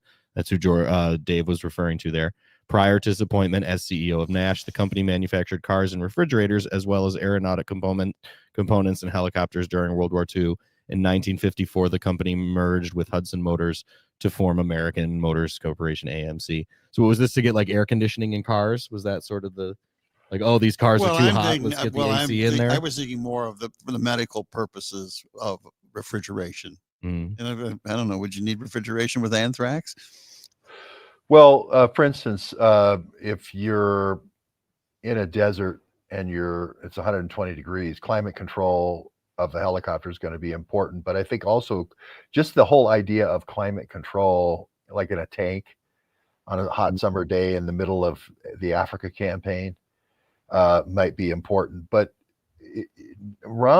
George Romney, this is before the sun goes around and hollows out all the manufacturing base, including my hometown, International Harvester, with his Bain Capital, Vulture Capital. But this guy was going around doing the same thing, industrial espionage, taking out these companies and rolling them into American Motors. American Motors is basically a graveyard of industrial espionage. It was a consolidated company to roll up, as Mark said, to get the intellectual property from all these innovators. Hudson, you may remember the movie they did about with, was that Jeff, can't remember his name, the Big Lebowski guy. Jeff Bridges. Jeff Bridges. And then Nash had, I've been to all these headquarters locations, and they're all like Mark is saying, they're all the innovators. The innovation doesn't come from GM, right, and Ford, typically. It comes from these little guys. And like I say, if your father was willing to kill 50 Mexican guys just so that he could have 50 wives, what's killing a few CEOs to get some patents for various technology in the automobile business? This is George Romney, and George Romney gets into bioweapons big time, right? In Lansing, as Dave mentions, the Department of Health is a very big euphemism for emergent biosolutions, and Bioport brings in the Saudis, brings in all the international terrorists to get involved in this. This is where this type of stuff comes from, the Romneys. Maybe we'll have to do a kayak or canoe trip on the Au Sable and go Oscoda all the way to the Romneys out there in the west. I went up there to Lake Huron, and I met our guy, Tim. Tim, yeah, that's right. Yeah. And I won't say much more, but third day, I think it was the second day that we did the Potomac group, and we were looking at all the evidence around all the people that were doing the live exercise. The military live exercise, and we're going through the Benassis being in Wuhan since 2009 and flying the blood and all this stuff, and all the Benassis in NATO intelligence and getting all the bids and everything. And he goes, "This looks like a military live exercise." The next day, we're all watching. It's like we're doing the news, and then the next day they do a press conference at the White House with Deborah Birx. And here comes, the Secretary of State, Pompeo, and he says, "We're in the middle of a live exercise." We're all, holy shit. We all watched it all like the moon landing. All 17 of us were watching, and then they said live exercise. We're like, holy shit, we're in a live this is a live exercise. There he is. It's the first Secretary Pompeo. The news hours learned that the CDC picked up that there was some sort of virus happening in Wuhan, the coronavirus happening in Wuhan as early as December. When did the CDC start letting other agencies know that there was something in China happening, that this coronavirus was happening? And then when did the whole government approach start to happen? So I'll let the CDC or Dr. Fauci want to talk to that. Dr. Secretary Answer, please. Yeah. Oh, man, I'm sorry. So we were alerted by... I thought that was the clip. I think it's in here, but well, he says it a little bit later. Yeah, he says it in a minute. I thought I had it queued up there. And then Trump says, "You should have told me." And this is my point about going above the Kármán line. As soon as you go above the Kármán line, as soon as you have a blue origin, wild blue yonder, as soon as you have a wild blue yonder to your program, you can have a Skorzeny assassination squad. You can have anything you want because nobody else knows about it. Once you go in above the Kármán line, and you could do a coronavirus. Isn't it interesting? A corona satellite, and that's the camera in 2001 Space Odyssey, Isn't it interesting? The coronavirus comes from the same people that brought you the Corona satellite. Mm-hmm. Isn't that sort of interesting? Roger Corona is the CEO of that company.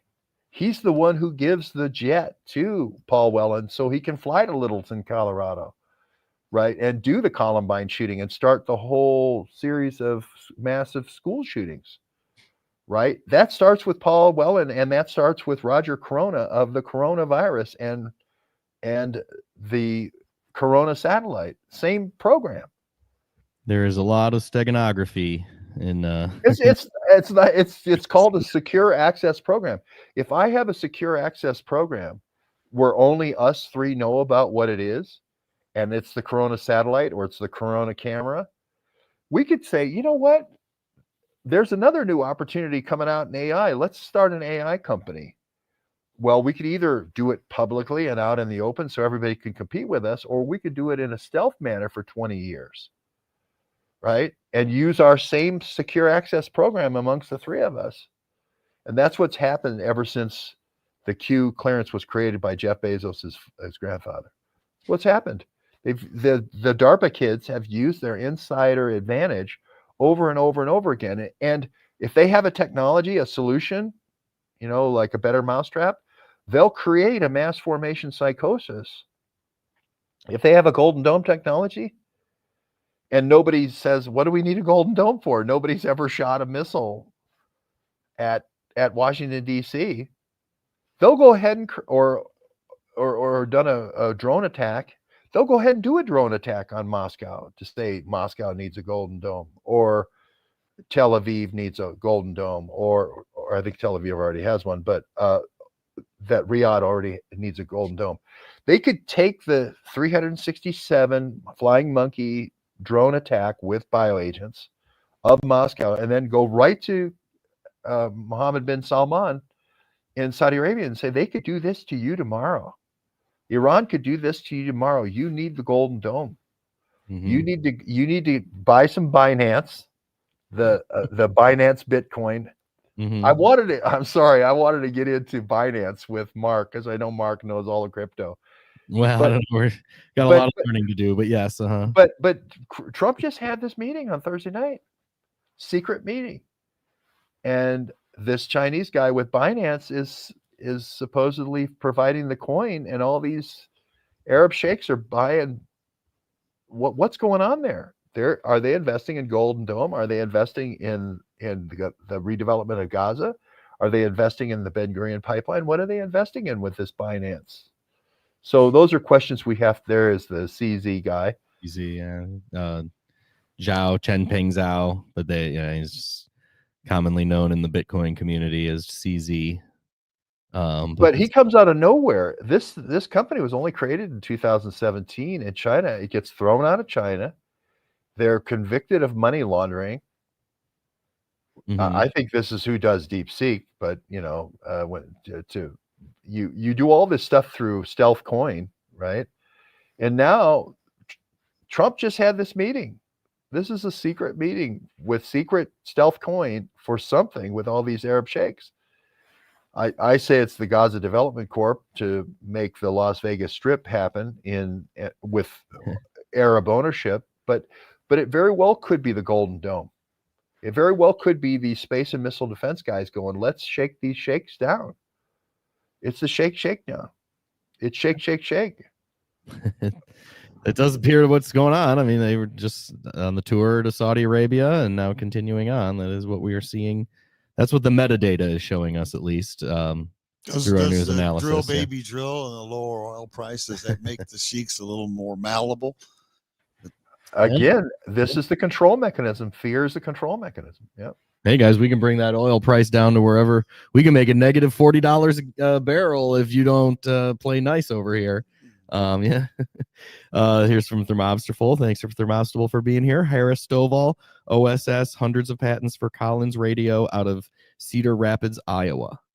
And Collins Radio isn't just Collins Radio. Collins Radio is Collins Aerospace, and there's hundreds of patents that are used in aerospace that Collins Radio has, but also for things like anti-vibration, like hinges or whatever that Hunter Biden company was in Detroit for anti-vibration. This is all missile technology, right? When vibration in a car bothers you a little bit, vibration in a plane bothers you a lot of bit because shit can fall off your plane. Vibration in a missile is, well, you you're know, gonna be way off. you hit Schenectady instead of New York, you know. Fascinating. So at Collins Radio is they're no longer around. Rockwell's the missile company. So I see. Okay, let's continue on here. Arthur, thanks for being here. Arthur, Bezos announced factory-size Amazon mothership warehouses in low Earth orbit with drones doing deliveries to surface in the late 90s. I saw a factory-size craft in 1983. The tech is real. Wow. Peter Duke's gonna love that. That's all. Well, and this, it'd be great to find a video. And I know we're way over time, Aaron. That's okay. We can go 2 hours. I don't care. But show this because this is the Peter Duke Sky Fortress. He says this whole mission to Mars, Occupy Mars. No, he says it's Occupy LEO, Occupy Low Earth Orbit, so that you can just start running Blue Origin missions to your heart's content. Right, you could start, packaging, just dropping drone parachute packages on any mine, any gold mine, any silver mine, any diamond mine, any oil field, any gas field you want. You just and they come to you. The world rotates under you, and you just drop the packages as you see fit. With this whole No, the space one. I'm going to keep trying here, but we got the. Well, this is the mothership with the drones, and with the drones coming out. You see the drones coming out, right? That's like space, right? But but it would be worth showing the video of the one that low Earth orbit. I don't know if I can find it. I don't know if it might, because the thing stays here. But I'll keep searching. Let's see. Let's see if I can find it here. Yeah. But yeah, I mean, that's back in the 90s. Even Arthur's saying here in his comment that's been around. For a long time, I guess. Did Bezos start Amazon in the 90s? It was in the 90s, wasn't it? Yeah. It was 95-ish. Supposedly, the Q level clearance skipped a generation, and his Mexican father, this is how they do it when they're trying to hide the insider advantage. Literally, they said his Mexican father was a part of a midget unicycle circus performing. Midget unicyclists. I am not kidding. And they said, what's the craziest story we can come up with? Origination story for Jeff's dad. Oh, let's just say Mexican midget unicyclists. Okay, great. Let's go with that. Bezos. Yeah, okay. That sounds good. Anything to get away from LP guys. Anything to get away from the Q level clearance. Anything to identify how they have the insider advantage from the earliest days of the Manhattan Project. Right? We have to come up with something so zany and so crazy. But of course, our researchers find it in 2 seconds. Here, what is this? Oh, the Hindenburg disaster. Yeah. Just say dirigibles, blimps. They've been around for over 100 years. Well, this will be way up there. Probably a little tougher than the Hindenburg. If you remember, that was to stimulate aircraft design. The whole idea of the Hindenburg blowing up in the United States with it so forth. This was going to be this death from above. The original death from above was the Hindenburg spaceship, and Germany had the inside track on that. And this was like, oh, we need to develop. Balloon busting was big in World War I. Most of the successes of the World War I aces was shooting down balloons, barrage balloons, right? So this was the original death from above. And this stimulated aviation. This stimulated the fact that, hey, we need to outrun these things. We need to be able to shoot these things down way before they ever get to New York. Remember, this thing was had already gone over New York. It had already gone by the Empire State Building. It had already gone by the Chrysler Building. They had taken all that film, and this was out in New Jersey. Remember, Lakehurst, New Jersey. Yep. right? And okay, this Hindenburg disaster, and this really is the first 36 this happened? 37. 37. This is the psychological operation to start the thinking of World War II. Wow. Yeah. That Germany's the enemy and they're bringing death from the sky.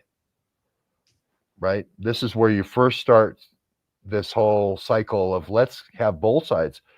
We'll invest money on both sides in aviation. This will be the great aviation war. And it was the great aviation war. Was anything not a false flag? Just as we go back through history, there's just so many false flags. It's incredible. But all the major events in history are false flags. It does appear that is the case. Yes. Hal looks a little bit like Palantir glowing eye. Yeah, thank you, Dave. The Blues Brothers. I think that was a comment about the fiddler there in Chicago. He did look like one of the Blues Brothers. His hat almost blew into Lake Michigan. Hemp farmers.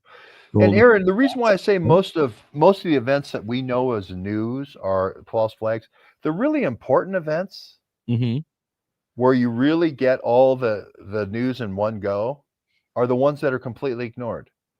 Joe Biggs throwing the gates with the orange hats, trying to blame Trump, and we catch it live and catch him in the act. That's bigger than the Hindenburg because it saves Trump's presidency, right? Who knows about it?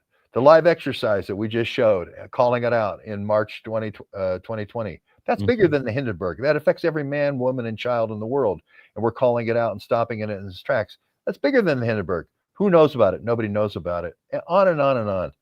That the really, truly great reporting never gets coverage. It's only the coverage is always focused on the false flags. Always, always, always. Sorry, citizen journalists are becoming more and more impactful. We're getting more impactful. Yes. Not necessarily getting more income or anything like that. It's still shoelaces, and bananas. But in general, the impact. Bananas is a good day. Bananas is a good day when I can eat bananas. Here, let's see. We got Cleveland Cliffs was founded by William Mather, not sure if related to Cotton Mather, and Elihu Yale. Eminem is Marshall Mather from 8 Mile. Thank you, Dave. Yep. Crazy that George H.W. Bush and Donald Rumsfeld were both stationed at Naval Station Grosse Ile, Michigan. Interesting. I didn't know that. Also, where Bob Baster, the founder of SAIC, grew up. Wow. Have to get you out to Grosse Ile out there. That's that little island in the lake out, east. Well, if Dave takes Grosse Ile all the way back to the airplane wing that was at Grosse Ile. Remember, they had an airplane wing that was associated and an aviation wing that was based there. And I think Bob Mueller's father, was at that base. And this was kind of like bioweapons. The Michigan wing was all the bioagents from the air at Grosse Ile, I believe. Dave knows the Mueller wing there. There was a Canada Southern Railroad, which was it became part of New York Central and operated into Michigan. Their main line went into Amherstburg. Later went into Windsor, the cross. But there was like a ferry that went like from Amherstburg and crossed to Grosse Ile. And that's how the rail crossing was done for a while before they had the tunnel. It was one of those through Grosse Ile and then picked the track on the other side there at Trenton and went west. So I'm wondering, that Amherstburg might have been a low radar point, for smuggling, as opposed to trying to go through Windsor. Well, it certainly was the mouth of the access to the Great Lakes, with Lake Erie and Michigan. You would be able to, because you're not in Canada. I mean, it would probably be better to be on the St. Lawrence Seaway, but as far as Lake Huron and so forth, you're pretty much on the Canadian border there. Isn't that Canada to the east, and then Detroit to the west there? Correct. Yep. Yeah. So you're on the front lines there as far as guarding the strategic point of the entry of the Great Lakes, as far as the American Great Lakes are concerned. Yep. We'll have to. We're still looking at end of August, early September to have a big charrette out here, and maybe that third week of August is when they have the Woodward Dream Cruise. So hopefully we can tweak Dave's arm a little bit, and we can get Dave to give us the whole Metro Detroit tour during that late August time window. But I'll have to get with Dave off air and see if he can give us the Rosie the Riveter tour, the Woodward tour, the Gross Eel tour. I'll have to do like 2 days of Dave showing us all around up there, because he is a wealth of knowledge. Well, we're going to Chicago in a couple of days for the Great Cancering, and talking to oncologists and just saying, here are the things that Dr. Sun Shang, CIA doctor, is pushing. What do you think about a cancer vaccine? What do you think about a BioShield? What do you think about this aggregate leukocyte test count? What do you think about the ALC? So we're doing that, but then we've got a Michigan thing, a little mini charrette going on now that's blossoming into a huge conference. We're going to be at ASCO, but we've got a Michigan thing blossoming here on the 3rd, 4th, 5th, and 6th. I don't know how. I want to say though, a lot of us here, we've met George. Maybe met a lot in the chat haven't met George, and he does a lot. He humps and bumps, and he really gets out there. And this is a really fascinating place that he is going. This ASCO annual meeting, and anybody who can support him, I know we say $8 a month for the Substack, and that's important, but this is not cheap to go to Chicago. I was even looking at the hotels, and I know George is not staying in the hotels downtown because it was like $740 to stay at the Hilton and everything. So like, I'm sure he'll need to get as far out of town as the train can get, but I mean, it is expensive, and this is where it happens. I mean, these are all the most world-renowned, high-level oncologists, cancer doctors coming together in Chicago. And so you can see through George's Substack and all the work he's doing that keeping on with the great cancering and the cancer research is really important. So if you can help him, any little bit helps. This is not going to be, I'm sure George will do it as cheap as it can possibly be. Under $100 a night. But even so, just getting to but you have to ride the trains, you have to ride the rails, you have to you got to be in Albion, you got to spend the night in Albion, but you can get to Chicago. You just have to ride the rails for 2 hours and be bleary-eyed when you get there. But it's gonna be a great conference. But for folks who look to George and look to you, to bring that cutting edge front line, what's the latest and greatest in the great cancering and in the cancer research, a lot of people do look to you for that. So any help you can give to help him be there, because he'll be there and that's what he does. And I'm sure there'll be some great information, great reporting. I'm sure there'll be some really fascinating doctors there giving speeches and everything. But yeah, that is on the radar. So yeah, I look forward to some reporting. Wouldn't that be the natural follow-up? Wouldn't you just think, if you go on to Tucker Carlson for an hour, 2 hours, and you talk about, you don't even mention the product, and you're going to now give it to every kid. At the end of that, you had people screaming, I want it, right? With no tear sheet, no cut sheet, no doctor's advice. They said, I want it. I want the BioShield. Oh, if you go to Sun Shang's comments on Twitter, every video, every post of Sun Shang has some person out there in the world that's just like, Doc, please look at me, look at my child, look at my mom, look at my sister. I mean, like, his Twitter has almost turned into this, like, please look at me over here. Give me the BioShield, because he dripped it out there. And yeah, wouldn't you think the natural thing to do would be to go to a whole bunch of experts and say, what do you think of Anktiva? Right? It's sort of like, this is all what we did with the mass formation psychosis with the mRNA and DARPA ADAPT. We all just said, okay, we can't wait to get it into our arms. Let's do Operation Warp Speed. Let's get it into our arms as fast as we can. Shouldn't we test it? Has this ever been tested against monkeys? Has Michael Callahan ever tested this for Ebola? Has he ever tested this for hepatitis? Has he ever tested? They tested it for everything. They tested it for Marburg. They tested it for Congo, Crimea hemorrhagic fever. Finally, they failed in every one of the remdesivir, right? Finally, what happened with remdesivir is they gave it to monkeys, and they destroyed the carcasses of the monkeys that died, and then they said it was successful with monkeys. That's how they got remdesivir, right? So are we going to do that all over again with Anktiva? So, where are the, and I'm not trying to poo-poo Anktiva. I'm just trying to say, shouldn't we do randomized trials, double-blind trials like everybody else does? Does it have to be self-reported where the physician can get paid $10,000 a client? If you're getting paid by Dr. Sun Shong $10,000 for every bladder cancer client you produce, if you start saying it doesn't work, you're going to not get any more clients. If you do say it works, you're going to get more clients. You're going to get more $10,000 bonuses from Dr. Sun Shong. And that's not how you do science. That's paid science. That's Rockefeller science. What they need is double-blind randomized trials. And still to this day, Anktiva has not had a double-blind random trial, even for bladder cancer, for men who've smoked for 30 years. So now we're going to give it to kids who have never had cancer that are 8 years old. And you see, Aaron, you're exactly right. You see, and here they're going to do in Saudi Arabia, they're going to do a BioShield for every kid. Right? Why?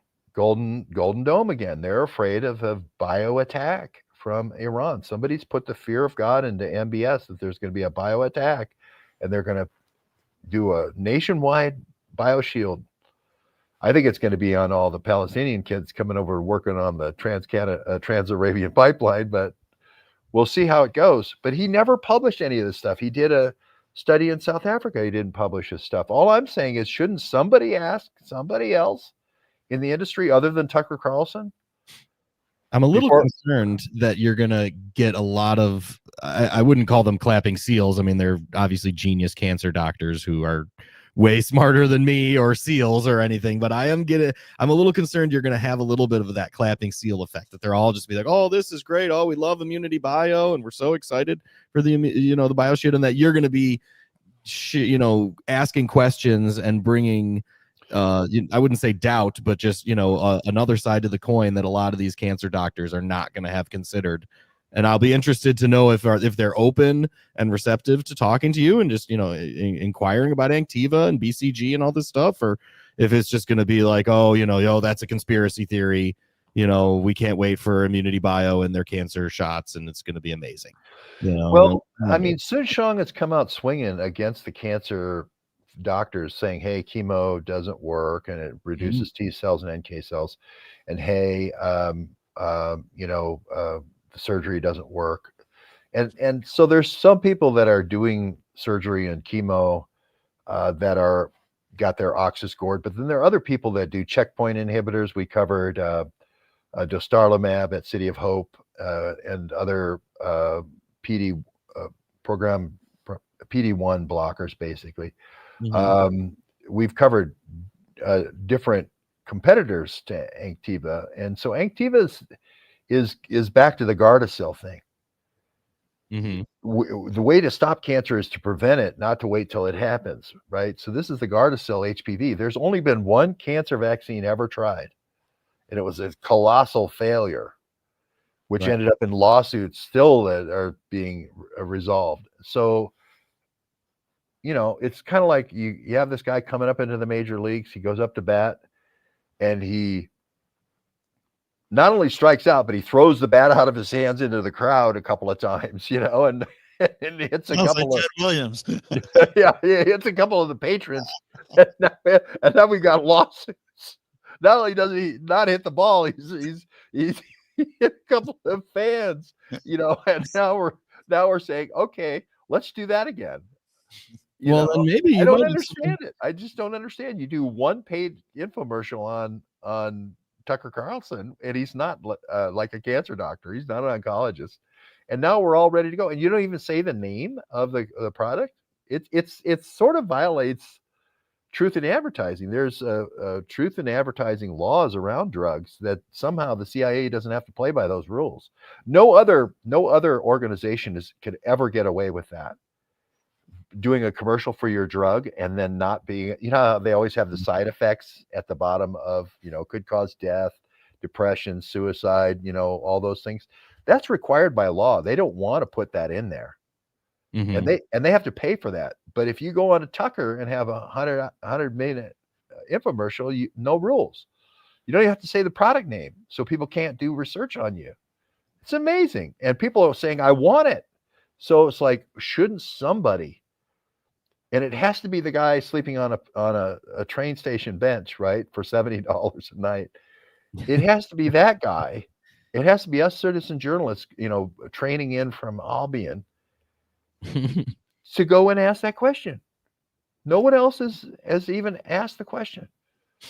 You are making me think, though, now that maybe I'm wrong. Maybe, you know, because it is a competitive market. And I guess, you know, these are a lot of the folks there will be competitors in a sense of Soonshong. So hopefully you will get some tell me more out of.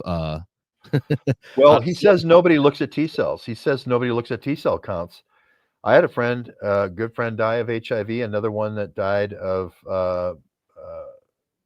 supposedly some sort of advanced immunity disease. They were looking at T cells every day. Cancer, another one that died of cancer, a friend who died of colon cancer, they were looking at T cells every day. So I don't know if that part of his story is right. But the other thing is, of course, you're going to increase T cells because you took the T cell messenger, the chemo messenger, the immuno messenger, and you basically created a Frankenstein version of the body's natural chemo, natural T cell messenger. So of course you're going to get T cell upgrades, but what are the side effects from, you know, like we had this Uracil and Uridine, you know, Uridine being the natural one, and then the Uridine with the fake thing that so that the shot would last longer. So what are the side effects? You know, and none of this has been talked about, and they want to put it in 7-year-old kids. Well, we're glad you're going. Certainly it'll be a fascinating weekend of high-level cancer research. So fascinating stuff here. We'll continue on with the comments here. Hey, Deborah, thanks for being here, Deborah. My mom had a Nash. She called it the ash can. Was that a radio? One of those Nash radios? Is that what you're... It's a car. It's a car. Oh, a car. Okay, fair enough. My Beep, folks beep, had a Rambler. Beep, beep. My car with beep, beep, beep. Don't leave out Slizzard Einstein refrigerator that became Electrolux with Axel Wenner Gren. Charles Kettering did Freon and was a director of Detroit Aircraft Company before it was spun off as Lockheed. Don't get me started on Einstein, but the Bose-Einstein condensate, where he gets an Academy, or not Academy Award, he gets a Nobel Prize, right? Einstein's Nobel Prize doesn't come from Einstein. It comes from Bose, right? The Bose-Einstein condensate. And they had to get really low temperatures, almost absolute zero temperatures, to prove that there's still Brownian motion. And that's how you got to have a refrigerator to get down near zero. That's how Einstein gets his Nobel Prize. Something he didn't even have anything to do, but they wanted. Now, here's the conspiracy theory here, and I'm not sure that it's true, but Szilard, as you see here, right? Szilard Einstein refrigerator. Szilard was the first guy who came up with a chain reaction, and he's the one who writes the Szilard letter to FDR to get the Manhattan Project started in the first place. But they had nobody, if it's a Hungarian guy named Szilard that says we should do the Manhattan Project, that's probably not going to fly. We need to get Einstein's name on this letter. So the Szilard letter got retooled and they put Einstein's name on it. And I think the trade was Einstein said, but I want a Nobel. Special relativity is a bunch of hooey. General relativity is a bunch of hooey. We can't prove it, right? Give me a Nobel and I'll put my name on the letter. And that really, that hornswoggle, that trade in history is what creates the Manhattan Project. And that's what launches all these Q-level projects ever since. That's what creates the Q-level clearance with Jeff Bezos' grandfather and the insider. the inside track on all this technology in DARPA is this Szilard Einstein letter. And isn't it interesting? It all goes back to refrigeration and the Nash automobile and George Romney. It's an amazing story. Fascinating stuff. And then, don't get me started. I think Einstein was a Jewish Colonial Trust operative. There's a lot of information to support that he was an operative of the Zionist group there, but we didn't do. I'm not saying Einstein wasn't smart. Yeah. But people start talking about, well, Einstein got his Nobel Prize for special relativity or general relativity. No, he didn't. Look it up, Google it, ChatGPT it. He got it from a rewritten. Szilard made the cold temperatures, right? And it's Bose that observed the Brownian motion, and that's how he got his. Einstein didn't do squat for that Nobel. Nothing. He did less than Bob Malone going and looking at all the banners in Stockholm saying I should have I should have a Nobel. That's Einstein had almost no involvement in his Nobel Prize. Yeah, I think he's an operative, but his 1965 Buick Skylark. First one with air conditioning, right, Mark? Oh, okay. Buick Nice. Skylark. Right, maybe. Hey, Sage, thanks for being here, Sage. Taylor Swift, says Charles. Can't remember what that's about. Fort Collins. I think that's different. Fort Collins was a different, it was an outpost. It was different from Collins Aerospace. Yes, if they were capable of this tech from the 80s on, it makes George's hypothesis about the Kármán line seem highly plausible. So, all you have to do is look at the secure access programs and look at who space and missile defense in Huntsville, Alabama is the same place Army Material Command that sent out the coronavirus vaccines. Here's actually something I left this up here to pull up for any researchers looking to dive in more on the Kármán line. This is something, I don't know if you've highlighted this or seen this, but this is from last year from the Rand Corporation. We always love diving into Rand. It's always all about Rand, but this is a 2024 publication from Rand called Navigating the Kármán Line, Integrating Military, Air, and Space. It is 89 pages, so we're not going to dive into it, but for folks who are interested. This is what you use ChatGPT for. Summarize this paper for me. And it will tell you that Rand became Rand because of the Kármán line. Problems that could be solved without theoretical science, you can solve most of the under 100,000 feet problems with wind tunnels and so forth. When you get into space, when you start talking about satellites and so forth, that's where the math and all the chalkboards come in. And Rand had all these chalkboards, and they had arguments over how many colors of chalk could you have, and the various different guys would say, no, I want more than 3 colors, and they love their chalkboards because space is by nature theoretical, that then you later through thinking extensively, then later you make into reality, right? And this is going to be Rand saying we wouldn't be Rand without the Kármán line. I do see Alexander Sachs. I do see Thermopylae saying that there was a British intelligence agent named Alexander Sachs who actually made the Szilard letter into the Einstein letter, and that's very true. That's very true. That the Sachs family, line of British intelligence agents, are the ones that kind of were the person whispering in FDR's ear to get these things going. So that's very true. He's the great uncle of Bill Barr too, if I'm not mistaken, right? Isn't that where the Barrs enter the story? Fascinating. Yep, the long line of British intelligence agents. Yes, that's correct. Alexander Sachs was an American economist and banker. In October 1939, he delivered the Einstein-Szilard letter to President FDR, suggesting that nuclear fission research ought to be pursued with a view of to possibly constructing nuclear weapons should they prove feasible, in the view of the likelihood that Nazi Germany would do so. This led to the initiation of the United States Manhattan Project. So Alexander Sachs, I feel like he didn't actually used to have a Wikipedia page until the research community here I think we put him on the map. A little bit. Is it connected to Goldman Sachs? Maybe. I don't know if we've ever run that down, but I don't think I don't know. I don't know. That's a good question. Let's see. I can't remember who his stepfather exfiltrated out of Cuba. This is not Alexander Stacks. This is an earlier comment. That's regarding Jorgensen. That's regarding Jeff Bezos's. That's right. LP Geis, right. Because LP Geis's father was an operative like Ted Cruz's dad, and they were gonna, I hate to say it, but a circus is a great way to come and go. It's like a being in a band or whatever. If you want to spread LSD all over America, you can let somebody else be the agent in New York and spread whatever they want to spread, orange sunshine, or you can control it out of the Laurel Canyon and Lookout Mountain Air Force Base, where I met Jared Leto and he showed us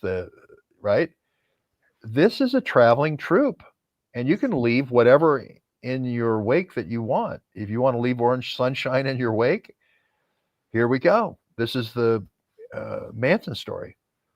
And this is why these same people wanted to control music, because they wanted to push LSD, which was a Nazi creation. The same thing with speed was a Nazi creation. And again, how are you going to popularize it? How you got to have somebody traveling around. You got to have a traveling circus.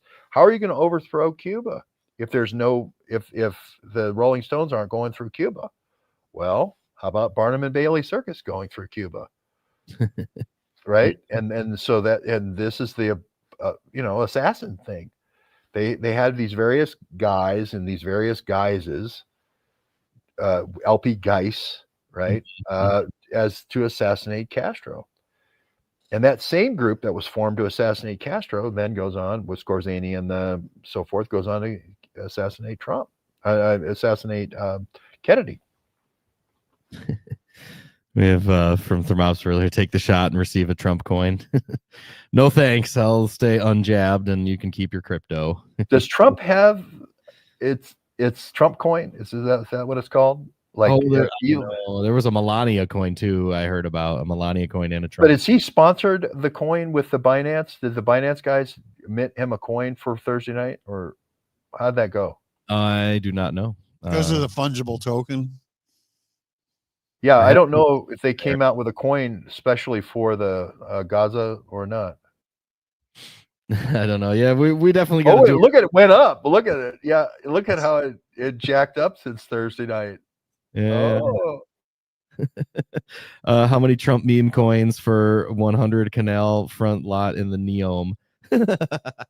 I see you want the riverfront, or it won't be really riverfront, canal front property there at Neom in Saudi Arabia. Do the Teneo reports give an exchange rate?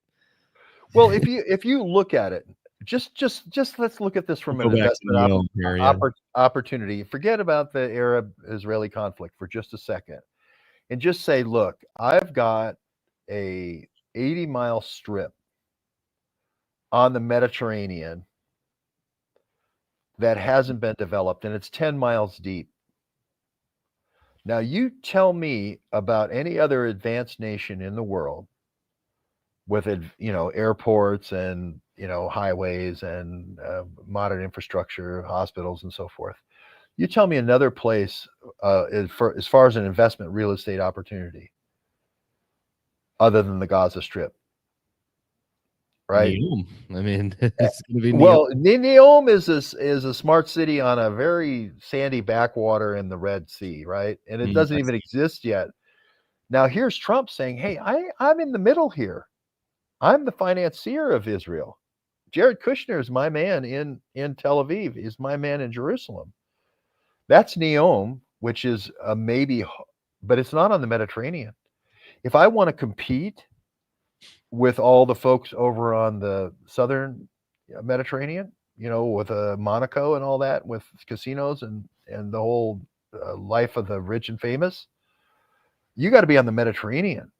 Mm-hmm. So being on the Red Sea here, yeah, there's a bunch of oil sheikhs who will fly over there to have meetings with their girlfriends because they can't do it back in their home. But Neom isn't lifestyles of the rich and famous.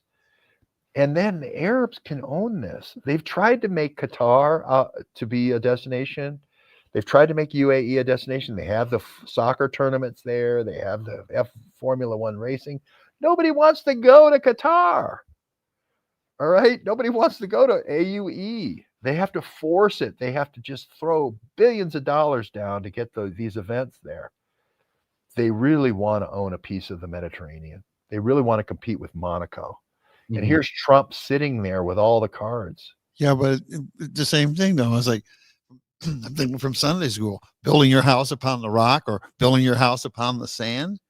So like, what are they building here? How far down are they gonna have to go to hit bedrock? Or where are the foundations? It's okay. They've got a way to do that. They've got a way to do that. I think people don't see this happening, but St. John Philby said this. You can't get the Arabs will always fight against each other until they're into a business together. If you put them in a big cartel together, which is the early days of the OPEC was formed with St. John Philby, whose son became Cambridge 5, so as a Rothschild agent, right? Put them all together into a cartel. Then we'll have them all invest and be part owners in Gaza. Then when we roll up to Gaza, they're going to be like, well, that's unfortunate, but we really should get started on our hotels. and that's what Trump's doing. And I'm not sure what coin they were minting Thursday night to do this. I still don't know the answer to that. I don't know if it's a BNB coin or if it's Trump coin or if it's Doge or what happened Thursday night. But Thursday night's a black box, and we need to report on that. Thursday was the Bitcoin conference. Well, it was Trump's private meeting with all these sheikhs. And I say it's shaking down the sheikhs. I say they're trying to sell them Golden Dome, but they're also no. Bitcoin conference, but you're saying he met like on the side with the sheikhs. Yes. Okay. Yeah.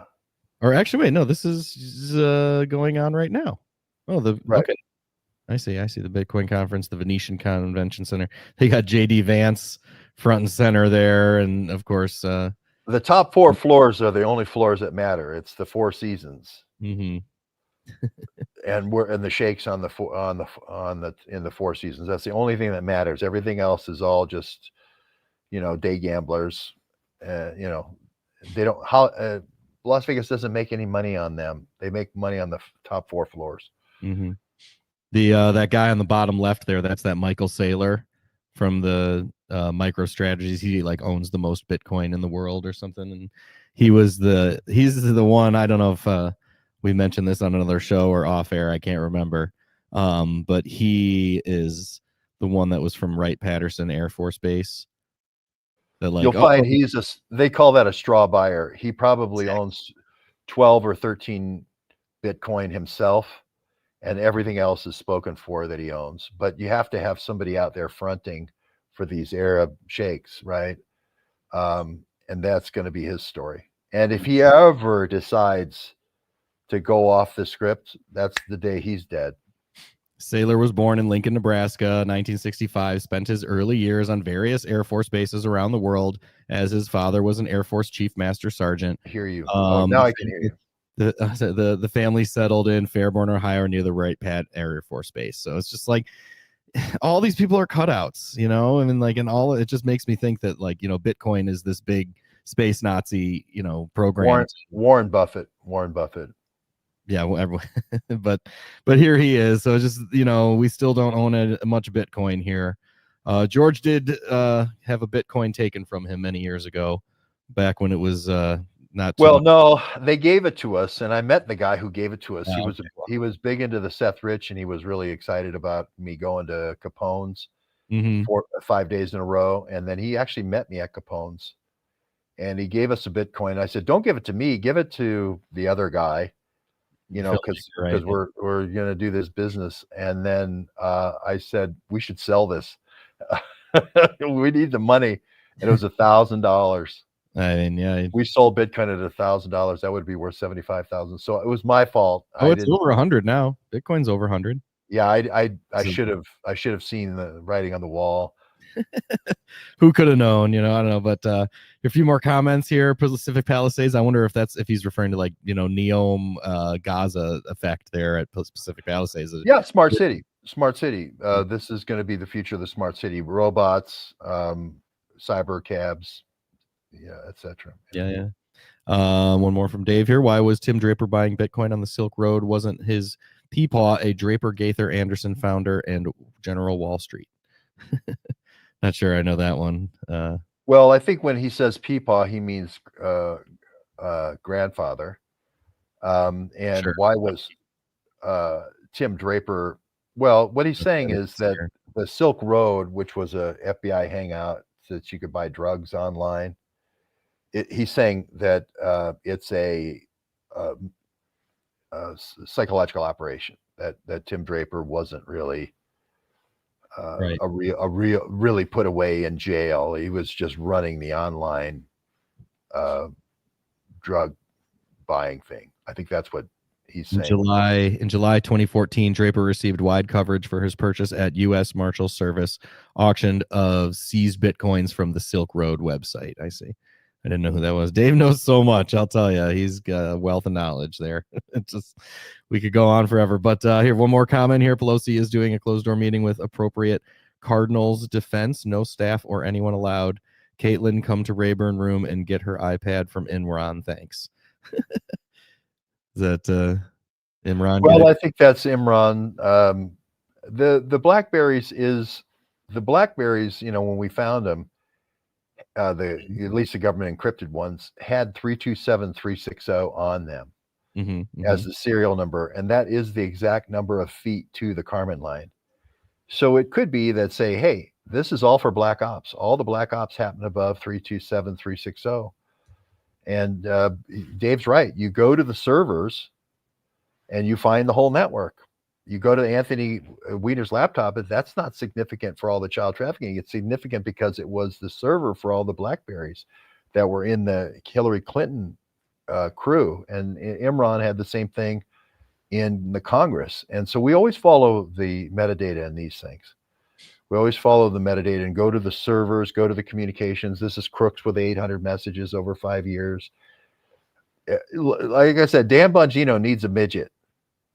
Dan Bongino needs a midget like Hervé Villachez to tug his pants every once in a while and say, it's not about how Epstein died, right? Because he goes, Dan Bongino says, well, I've looked at the files.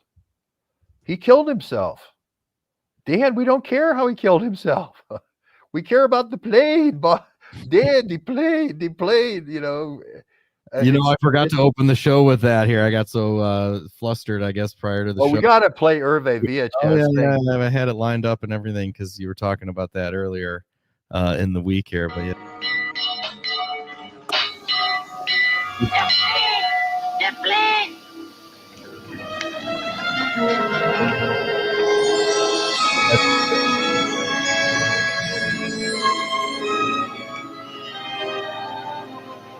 There it was at the beginning, right?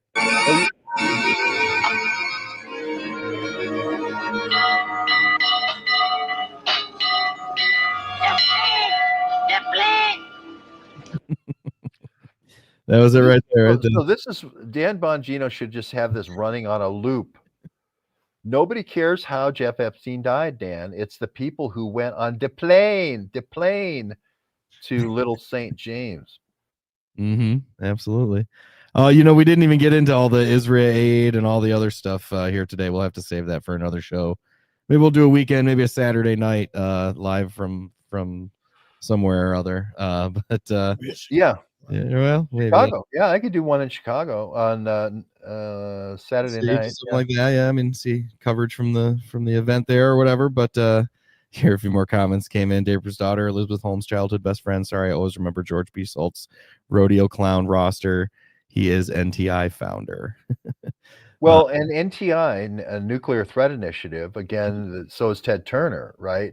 And then the people who did Ted Turner's the front man who was doing CNN.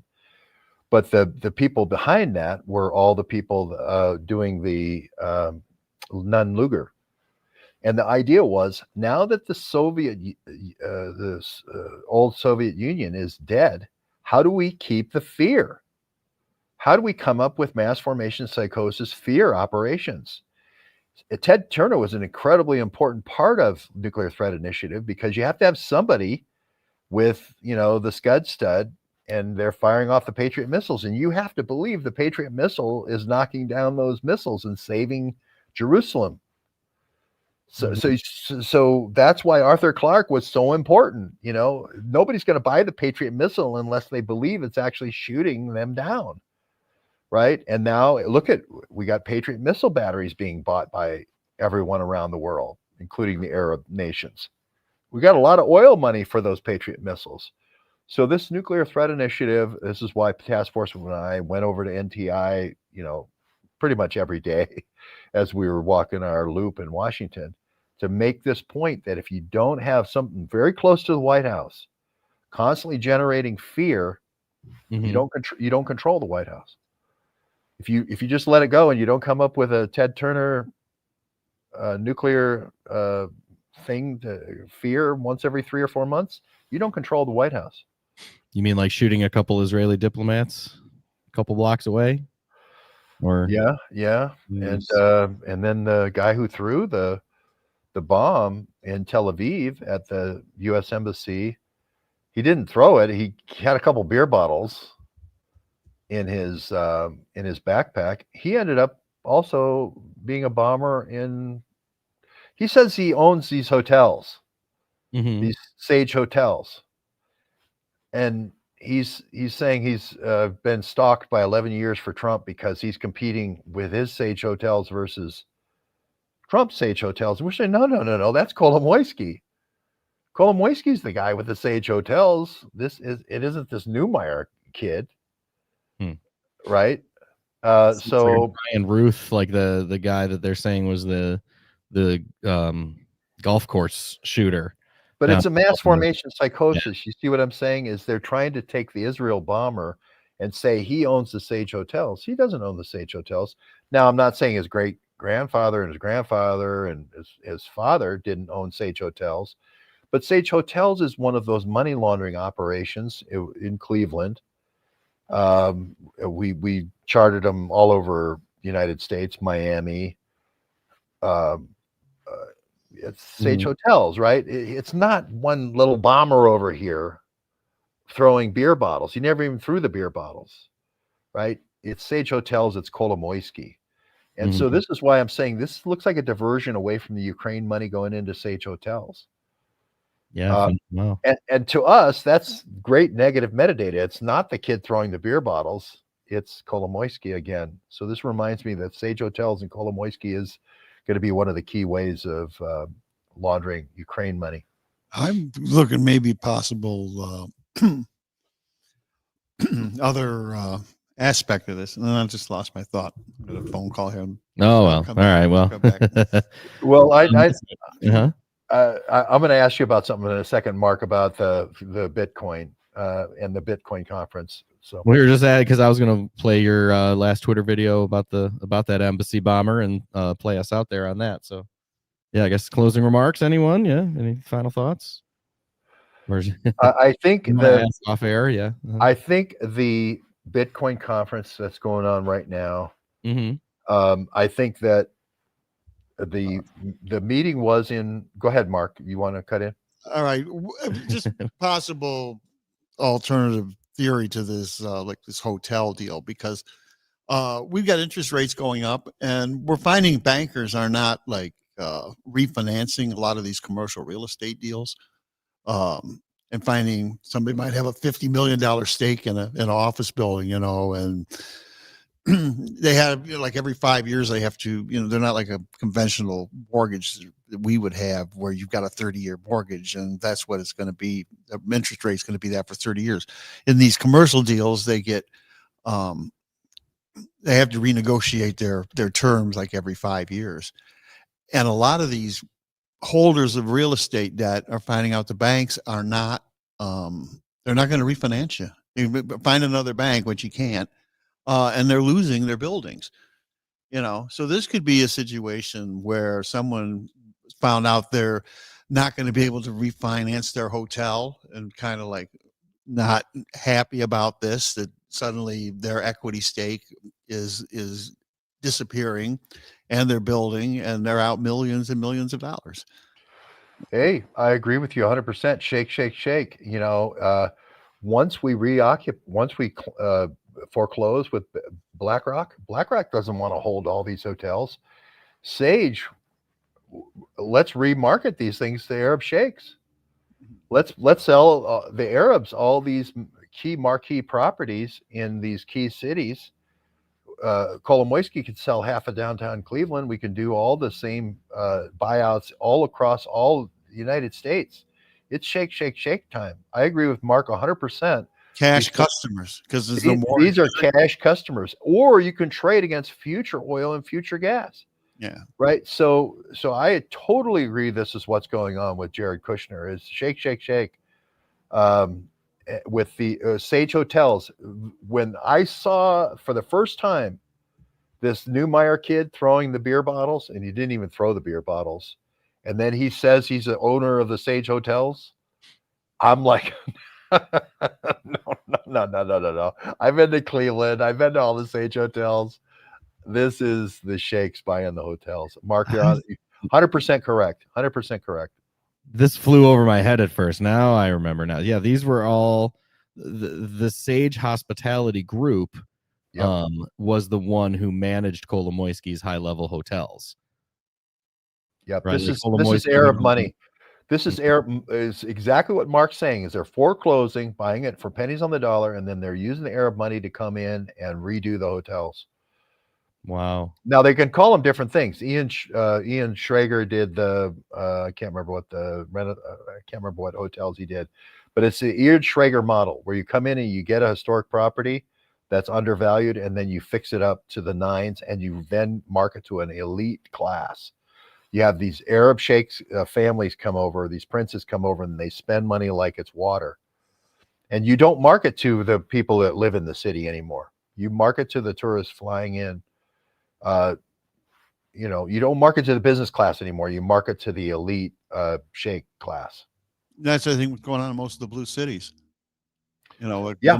There's like Chicago and Detroit being rebuilt. Where's that money coming from that's turning it around? Look at what it's cost me to go to Chicago. It's $700 to stay on the river.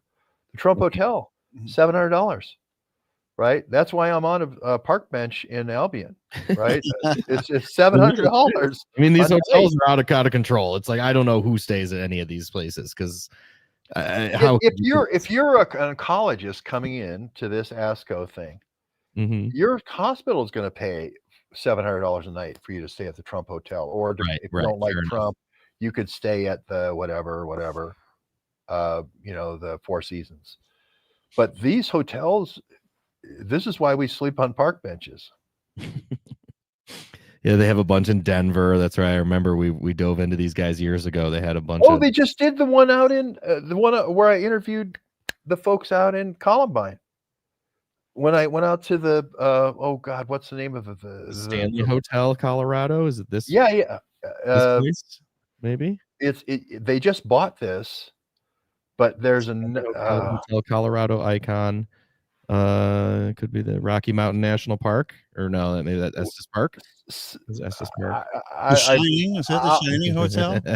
Yeah, we'll have to. Yeah, that's where they did The Shining. Yes, yeah. That's where they filmed the indoor scenes of The Shining. Oh wow, really? That's creepy. Yeah, right. And that's another Kubrick connection, another CIA Kubrick connection. I'll come back later when we do a show about Paul Whelan and the hotel chain of the Gaylord. It's the Gaylord, Colorado. The Gaylord is the one who owns the hotels by the harbor, National Harbor in Maryland. The Gaylord has another one out by the airport. The whole airport out there is not a Denver airport. Right. It's so far from Denver. It's the Gaylord. It's basically Grand Ole Opry. It's Grand Ole Opry in Tennessee. The Gaylord is also, and then that's it right there. And it's out by the city is really a Lockheed CIA city.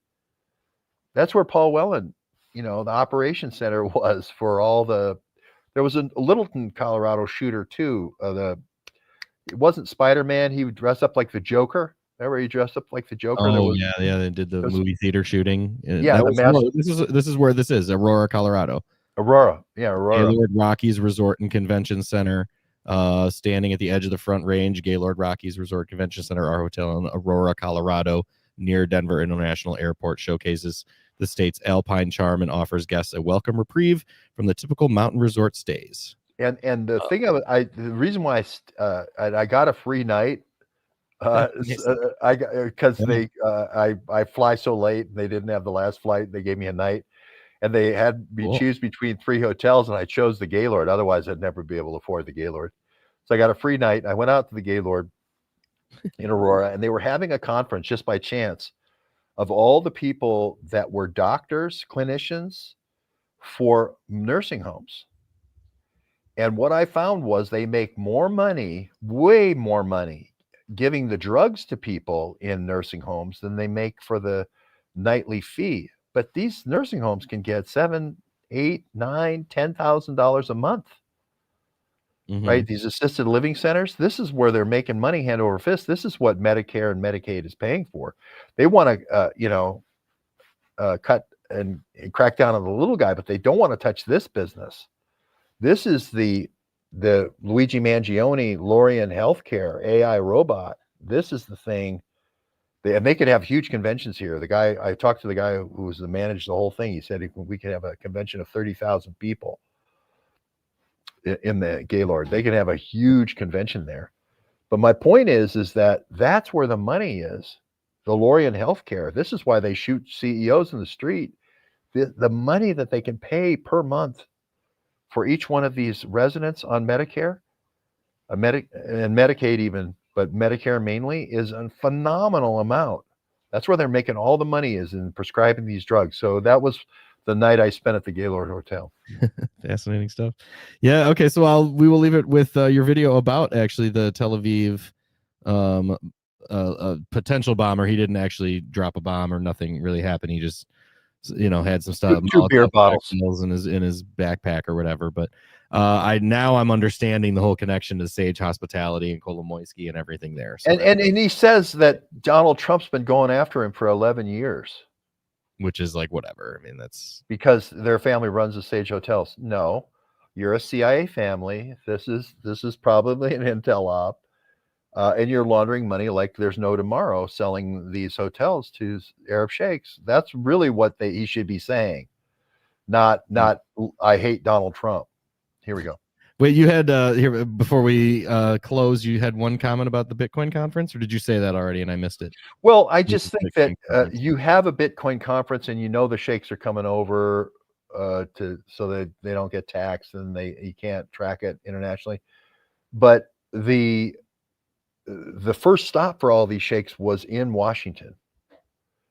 That's my point. The international oil community, the first stop was in Washington on Thursday night, and then they hosted them out in Bedminster or wherever, and then they flew out to Las Vegas. The MBSs of the world fly out to I don't know if he's going anymore because of the Las Vegas shooting and so forth. But my point is, you wouldn't have all the Trumps there as speakers if they weren't trying to manage this Arab money. Yeah. So they do have a live stream. I guess after the show, folks who are interested more can check out the Bitcoin conference live stream here. For anyone who's interested, it's all day event, day two of 3 of the Bitcoin live stream. But I think it's more important for George to be at the cancer symposium, the cancer conference, than the Bitcoin conferse. They're kind of one the same. I look at Bitcoin as a cancer itself because to me it's like penned up inflation. I mean, it's all like on ice right now, and it's not spent, and it's not in the economy. Just like the quantitative easing, it's all on banks' balance sheets. They can't release it because it would flood the economy with money, and we'd have hyperinflation. So, there are a lot of gold is going crazy. We had Frank Justra, Mr. Lionsgate, come out and say gold is going to be $20,000 to $50,000 an ounce. Well, I think, yeah, because what happens, how much gold can you buy with Bitcoin? We really don't know that. We know it's all based right now on what you can buy in a, dollar based. And that's exactly what Justra said. And he owns a gold mine in Canada. And he's sitting on all this gold. And he's saying, look, when the shit hits the fan, all that paper that you have and all that digital shit is going to go away. They're going to just basically offer you a penny on the dollar for your Bitcoin, right? Or zero, like they did with the Deutschmark, right? And then you're going to have these paper gold things that are not going to be worth anything. And he's going to be saying, you're going to be sitting on gold. It's that interview that he does right there, the 47 minutes and 28 seconds. Mm-hmm. Go to 14. This is Daniela Cambone. She's big in the alternate or the. Go to the 14-minute mark, 14 minutes and 28 seconds. Oh, you got it down. Okay. Uh-huh. Yeah.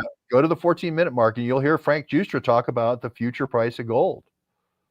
Kind of a role, everybody rush in. So what do they tell you? Buy Bitcoin. Yeah, but like I'm just, when you're saying you need gold, demand's going to go up. Do you think? I mean, how are you going to get enough gold for that system? We know it's below ground, but Frank, you know better than anyone. You can't just bring it up. Yeah. Well, it depends who we're talking about, Danielle. If let's talk about China for a moment, which has official is this a spot or gold reserves of 2,200 tons. And I've been telling you and everybody for years and years and years and years, maybe 10, 15 years, they have a lot more than that. They just don't disclose it. And they have a reason they don't disclose it, because there's a purpose to getting as much gold as they can. And at some point we will learn how much they have when they need to tell us, because there's going to be a use for gold in their monetary system. I said this for a long, long time. Everybody laughed. But Goldman Sachs just came out with a report recently saying that China probably has 10 times more gold than they're officially reporting. And that's Goldman Sachs. So, I believe that at some point, China, which is the largest gold producer in the world and largest gold importer in the world, will disclose what they have when it's necessary to disclose it. Okay. The U.S., who knows, do we have 8,100 tons? Probably. Is it pledged in various different ways to other mechanisms, leases and whatever? Maybe. Was all this gold purchase that happened over the last 3-4 months, is that government sanctioned purchase? Maybe. Yeah. Maybe. I don't know. No, I don't think anybody knows, because they're not going to tell you. They're not going to tell you. But even the U.S. is hinting that we're heading towards a new system, what I call the reset. And what we don't know is what that really means yet. The reset is coming. Leave right there. And go to for people who want to follow up on that. Yeah. When Frank Justra says something about gold, he's the CIA insider. When he says something, you listen. Mm-hmm. He knows gold. He knows money laundering. He knows drug operations. He knows Carlos Slim. He knows Lionsgate Pictures. He has laundered more illegal money than anybody with the Clintons.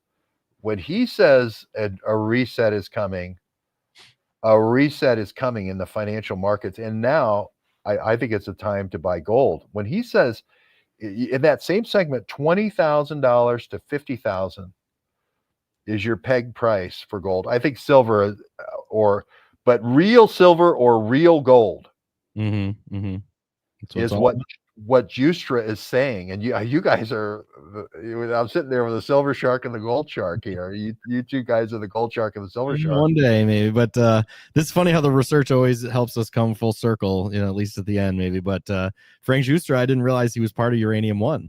So absolutely. He was allegedly involved in the Uranium One controversy after a $31.1 million donation to the Clinton Foundation.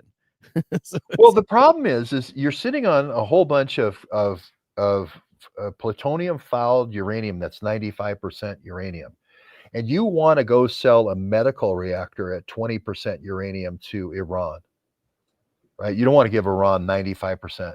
So you need uranium to downblend. You need pure uranium, not fouled uranium, to downblend to get to the 20%. How do you do that? Well, you get Justra to come in and buy a whole bunch. And you know what mine they buy it from, Aaron? In Shinkolobwe in Wyoming. Fascinating stuff. Or in Congo. Shinkolobwe in So Congo. this Shinkolobwe, they named after the Shinkolobwe mine owned by Dick Cheney. What? Yeah, the Shinkolobwe mine in Wyoming, where they did the downblending uranium, is named after the Shinkolobwe mine in Congo. Wow. And Dick Cheney is the guy who would send drones to the Shinkolobwe mine so he could own the big one, the good one, not the little one. So we come full circle in our As show. we always do, yeah. All right, well, thank you all for being here, and thank you, George. Mark, I think, is refilling his coffee, but we're going to end it right there. I will play your last Twitter video about the Tel Aviv incident. And could you put up one last thing? Zach Neumeyer founded a company, he's saying his brother founded the company, and that's a diversion. And I'm guessing he's talking about Sage Hotels. Zach Neumeyer is the one to watch, not the ne'er-do-well brother throwing beer bottles. Here's Zach Neumeyer. Perhaps no one is more driven by Sage's purpose of enriching lives one experience at a time than Zach as an entrepreneur. I think Zach's his dad. I think Zach's his dad. He founded it with a Walter Eisenberg purpose-led company. Zach hasn't had many jobs at Sage in over 40 years, serving as president and now chairman of the board. So, yep, here he is. This bottle throwing thing to me says Kolomoisky money laundering all the way. Arab sheikhs buying the Sage hotels in major cities all over America. Yep. Well, we will leave it right there. Thank you all for being here. George, we'll check in this weekend, maybe from the belly of the beast there with the Chicago mob. And yeah, we'll market him. See you later. Yeah, he just sat down with his coffee, but I think we've had enough here today. So thank you all. We will check in next time at Neighborhood News. George Webb investigates. Thank you. Embassy bomber, the Israel embassy bombers, what we're talking about today, this Neumeyer guy. Neumeyer sounds like that guy from Animal House. Neumeyer. Remember, wasn't it Neumeyer, the guy with the carrot and the horse? But anyway, Neumeyer is the guy, John Neumeyer, that bombed the Israeli embassy in Tel Aviv. But we have people in our research group that say, no, it ain't what you think. His bona fides are being established as an anti-Israel person, but he's being brought back into the United States, and he's going to be reintroduced as a kind of a slaughter pen guy to get people to join with him and give him money and so forth for anti-Israel operations. We'll see. But it's led to this whole string of Neumeyer research and all these guys involved with Nazi art, all these intelligence officers that are Neumeyers. And I just thought the Neumeyer was the guy at Animal House, the guy with the carrot and the horse. But this is a whole different set of Neumeyers, and they're all involved in this Neumeyer, the one that did the embassy bombing, was involved with the Office of Science and Technology. So that's a White House level position at a very young age. He's only 28 when he throws the bomb. So there's more to Neumeyer than we think.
To get the latest news and information from George Webb, please subscribe to his Substack for $8 a month.